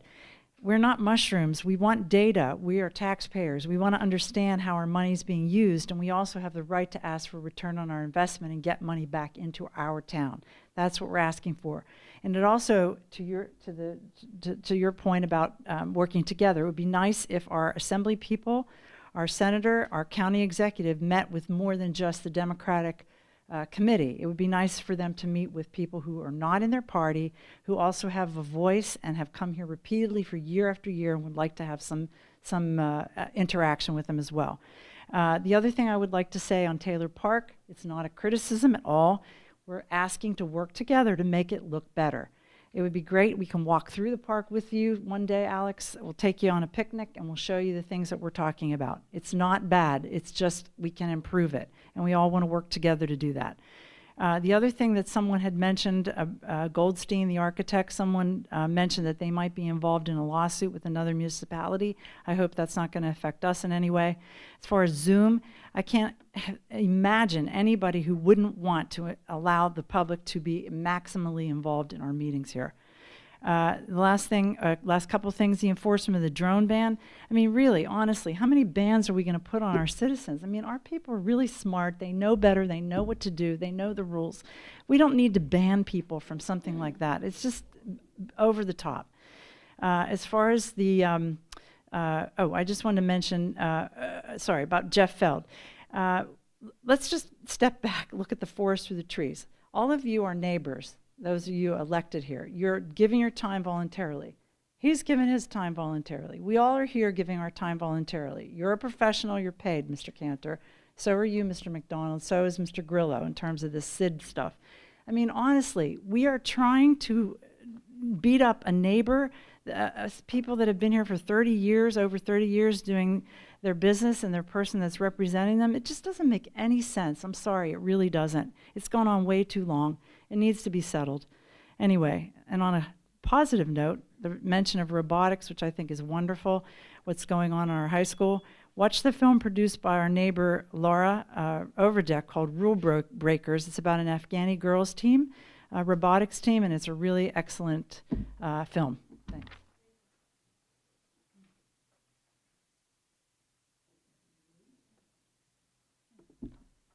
Good evening, Jerry Kung, Short Hills resident. I just wanted to make a note of something that Mr. Kirsch's comment actually made me think of. So actually the Essex County budget is public, and I just pulled up, one of the larger items in the budget for 2023 was a $7.5 million appropriation for Irvington Park Community Center. As best I can tell, this is a community center similar to our Bauer Center in Taylor Park. And sure enough, I found a patch press release dated June 21st, 2024. New $11 million community center in Irvington Park unveiled, where you can see a pretty picture of our county executive. So, I'm sure the county does a bunch of essential services. They help run our elections. They help clean the county roads. I actually, ironically enough, was making a point about the condition of JFK Parkway, a county road, I believe at the prior meeting. So yes, I'm sure the county does a lot of essential services, but it seems they also have at least $7.5 million for Irvington Park Community Center. Surely they could spare a couple $100,000, maybe $1 million or $2 million on the Bauer Center in Taylor Park. We could use that extra money considering we do contribute $50 million a year to the county. So just wanted to point that out, thought it was interesting. Thanks.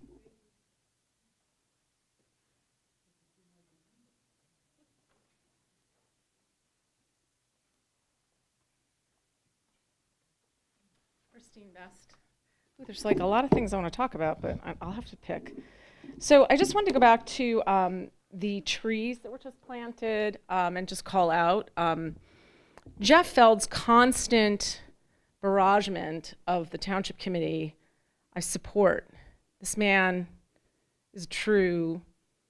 I like to use the word patriot, even though it's Republican, patriot, and I fully support a lot of the cases and the work that he does. He's actually done a lot of Oprah requests that were benefiting to me in my research. He's a very smart man, and he talks so fast, he's really hard to understand.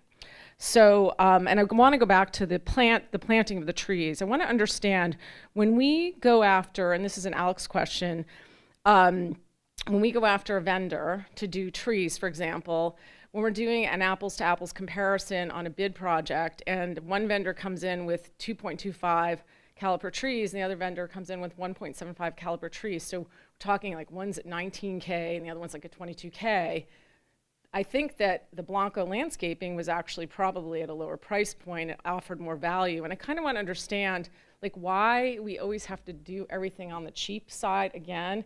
I know I'm being willy-nilly and I'm a designer, but I was responsible for being a chief merchandising officer and had full P&L responsibility. So I know how to do 5-year forecast statements. It's not hard.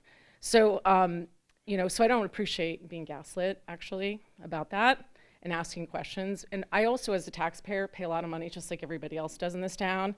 And I'm like, can you spend some money on me? I think everybody wants some money. Like, can we just have a couple of nice things, just a few things, not asking for designer shoes. So going back to the park is unacceptable. I'm sorry if it hurts people's feelings to say that. you can grow grass without chemicals. I use a organic lawn care company, and you can grow grass without chemicals. You can. You just have to actually plant grass seed. And I think you should go up to Natareer out in Gladstone, Peapack Gladstone, and look at their very beautiful and natural park and how they've done clay walkways. It's quite gorgeous, and it's very simple and inexpensive to do. That's one place where you might want to go up to Mohawk Mountain House or Lake Minnewaska, or even just look at what Essex County's done. How did Essex County accomplish that park, and our park is not suitable for our town? I'm sorry to say that. And I also wanted to ask, I would really appreciate if the EC could be more involved, and also the Flood Mitigation Committee, when we're doing big development projects in our town, because we have the impact of 165 OSA, Old Short Hills Road. We also have the impact of the big building that's going in by the Short Hills train station that will impact and have downhill consequences to people in South Mountain. Thank you.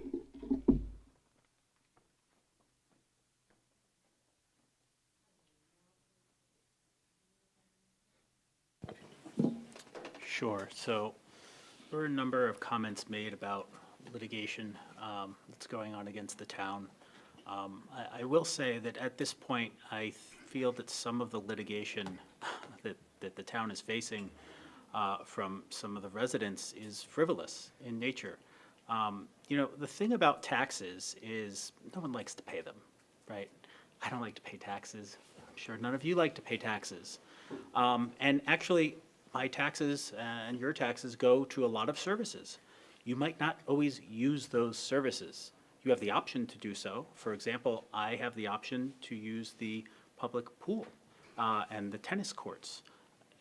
I choose not to, but that doesn't mean I shouldn't pay the tax, right? I think the SID, some of those same concepts are at play here. I think there are opportunities for people to take advantage of the SID and to get benefit from the SID. But if you choose not to participate, that doesn't mean you don't get to pay the tax. I mean, I wish that were how it worked. Think of all of the things that you don't use or I don't use. If we didn't have to pay taxes on them, I think a lot of those services probably wouldn't exist for others. We are looking at making some modifications to the SID, having nothing to do with the litigation. Deputy Mayor Cohen and I are working on that. And in fact, one of the things that's holding that process up are some of these frivolous lawsuits, because we have to wait and see what the outcome of some things are in order to start making some of the changes that we'd like to make. I would say to those that are litigating, it's not the town that's choosing to litigate, it's you guys that are choosing to litigate. And additionally, I think complaining about our municipal attorney's fees when you're the cause of those, or a lot of those fees, is kind of like setting a fire and then complaining that it's hot, right? Perhaps don't set that fire. Perhaps don't file those frivolous lawsuits. If you want to get things changed, then do so through the political process. Let's see. That's all I have to say. Thanks. Can I just jump in? I just want to follow up on what Committeeman Second Monday said. I think a lot of times we sit back and we don't say things because of litigation privilege, but what I'm going to suggest is there may be a confusion on the part between a special improvement district assessment and a special assessment. A special assessment is when, say you have a sewer system in town, and there's a group of properties that are still on septic, and they're saying, we really want to tie into the sewer system. So the township says, well, we don't want to, they do the work. That's a special assessment. Those property owners get taxed special because of the sewer line. Sometimes the township decides to pay for the entire thing, and in some municipalities, the state law allows to do what's called the special assessment. You have to find a direct benefit study. A special improvement district assessment does not require a direct benefit study. And I know the statute's complicated to read because they actually include the special improvement district assessment role within the special assessment provisions of the statute, but they're separate and apart. But the reason we have special improvement districts, the legislature has found, the statute has found, that they do provide a benefit. They provide a benefit to the business owners, they provide a benefit to the community, they provide a benefit to the consumers. So you don't need to do a direct benefit study when you do a special improvement district assessment. And I think that's some of the conflation and some of the confusion on the part of the litigants. Let me go? Actually, I'll go. Committeeman Cosgrove, do you have anything? Nothing. Okay, so when we manage companies in my day job, we look to maximize the value for shareholders while maintaining and mitigating any financial risk and operational risk in those companies. Same thing for our township. When we went and met with the Essex County leadership, under auspices of how can we work together to enhance the relationship. We didn't go there looking for a quote-unquote, Mr. Kirsch, war. We went there looking for collaboration, for partnership. How do we move it forward to help and benefit our residents and constituents? There was nothing negative at all about the meeting, and I would tell you if there was. We came out of there with a good understanding of how they operate, and their willingness to cooperate with us.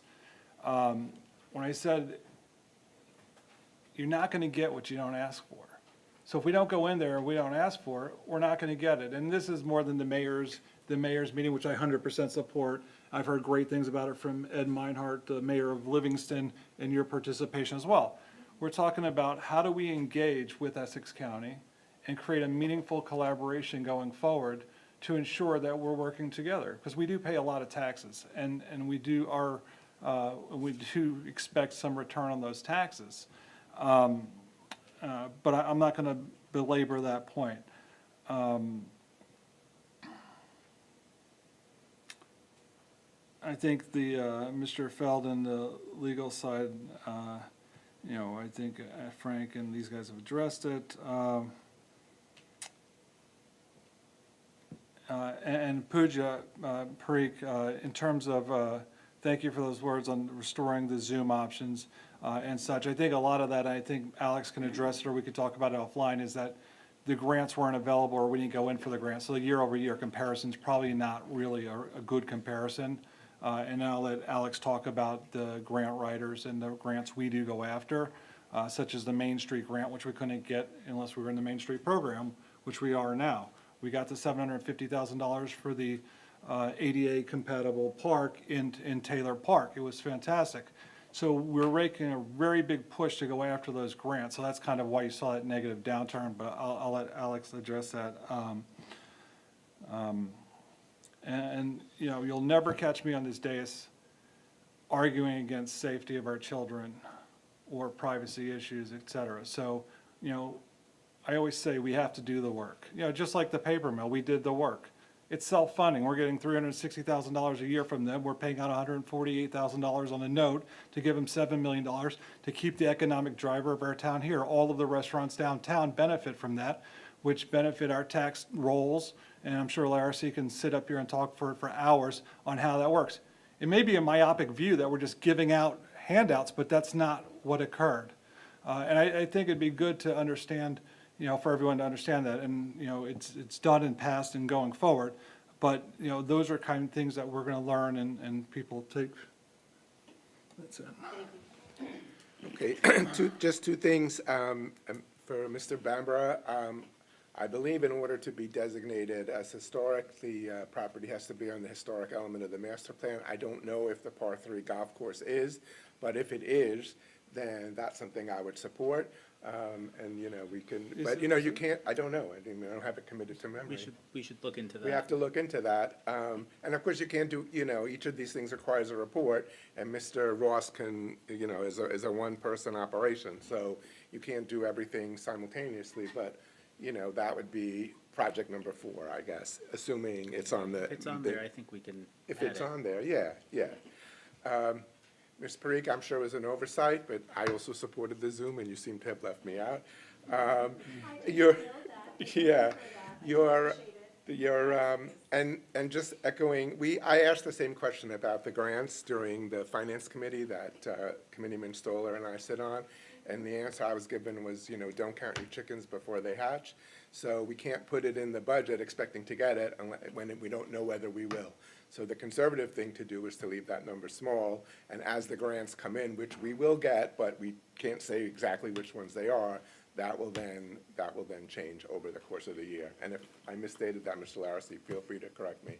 All right, we get grants during the year, we add them to the budget as they come in. That's right. And then also last year, we didn't have the large Taylor Park playground grants. Are we diversifying where there, I don't know if I can ask this, but just Can't have it back and forth. We talked to him at another time. appreciate it, thank you. Mr. McDonald, you want to add? Well, let me add one more thing before you jump in. We sit up here and, it's been a great privilege to sit up on this dais, and the civility and the collaboration from all of the TC members have been fantastic over the last year or so, since I've joined and Frank have joined. And how do we keep that in place? All the issues that are highlighted here, it seems like the sky is falling. Well, the sky is not falling. We've never been in better financial situation than we are today. The finances are great. The operations are great. Crime is down 63%, as I said before. We have a new town hall coming. Paper mill's here for another 30 some odd years. You go out to restaurants, they're booming. The Township Plaza's been a phenomenal hit. We're doing it again. So the schools are ranked back where they belong in the top 1% of all of New Jersey. So, over SID and lawsuit, this and that, let's not get lost in that everything is going, well for our town, for Millburn Short Hills. I just want to leave that thought in everybody's head. Thank you. It's a great segue, Committeeman Stoller. So, because I just want to address the tree planting question, because, we had the intention to plant 28 trees on Millburn and Upper Millburn Avenue. And quite honestly, we're being questioned over $3,000 to a particular contractor because, as I understand it from the Oprah request, the question was, why did we award it to a South Orange company as opposed to a Millburn company? Here's the thing, is that we have a forester, an arborist, a licensed tree expert on staff.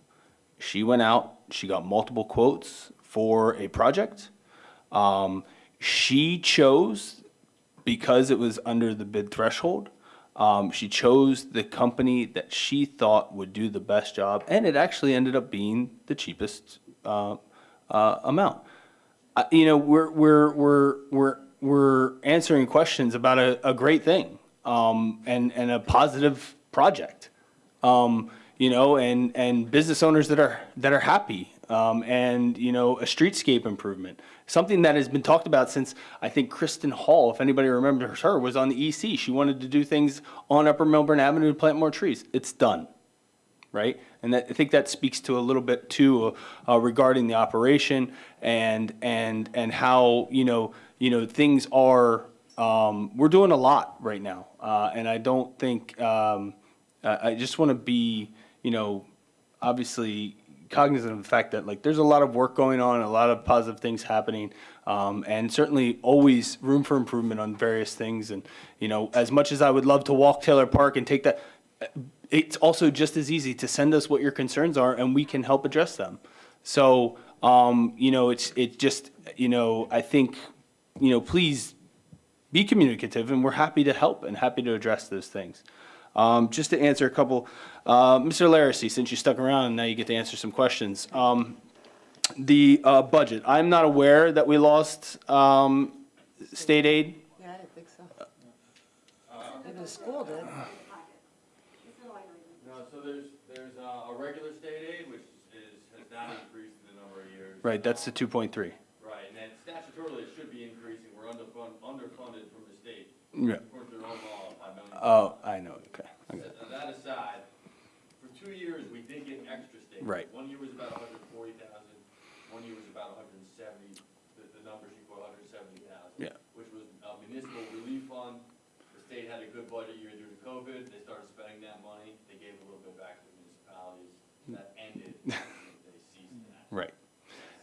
I think, right, I think that is, I think that's a clear, it was something that, obviously you hope that it's a permanent installation, but it wasn't.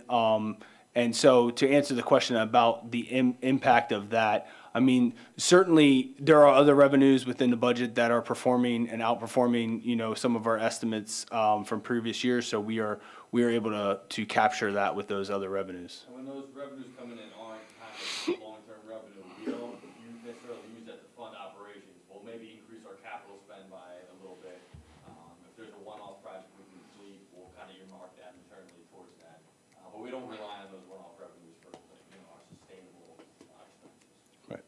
And just to further answer the questions about grants, you know, I think it's been answered. Certainly, we don't get the same dollar amount with grants every single year.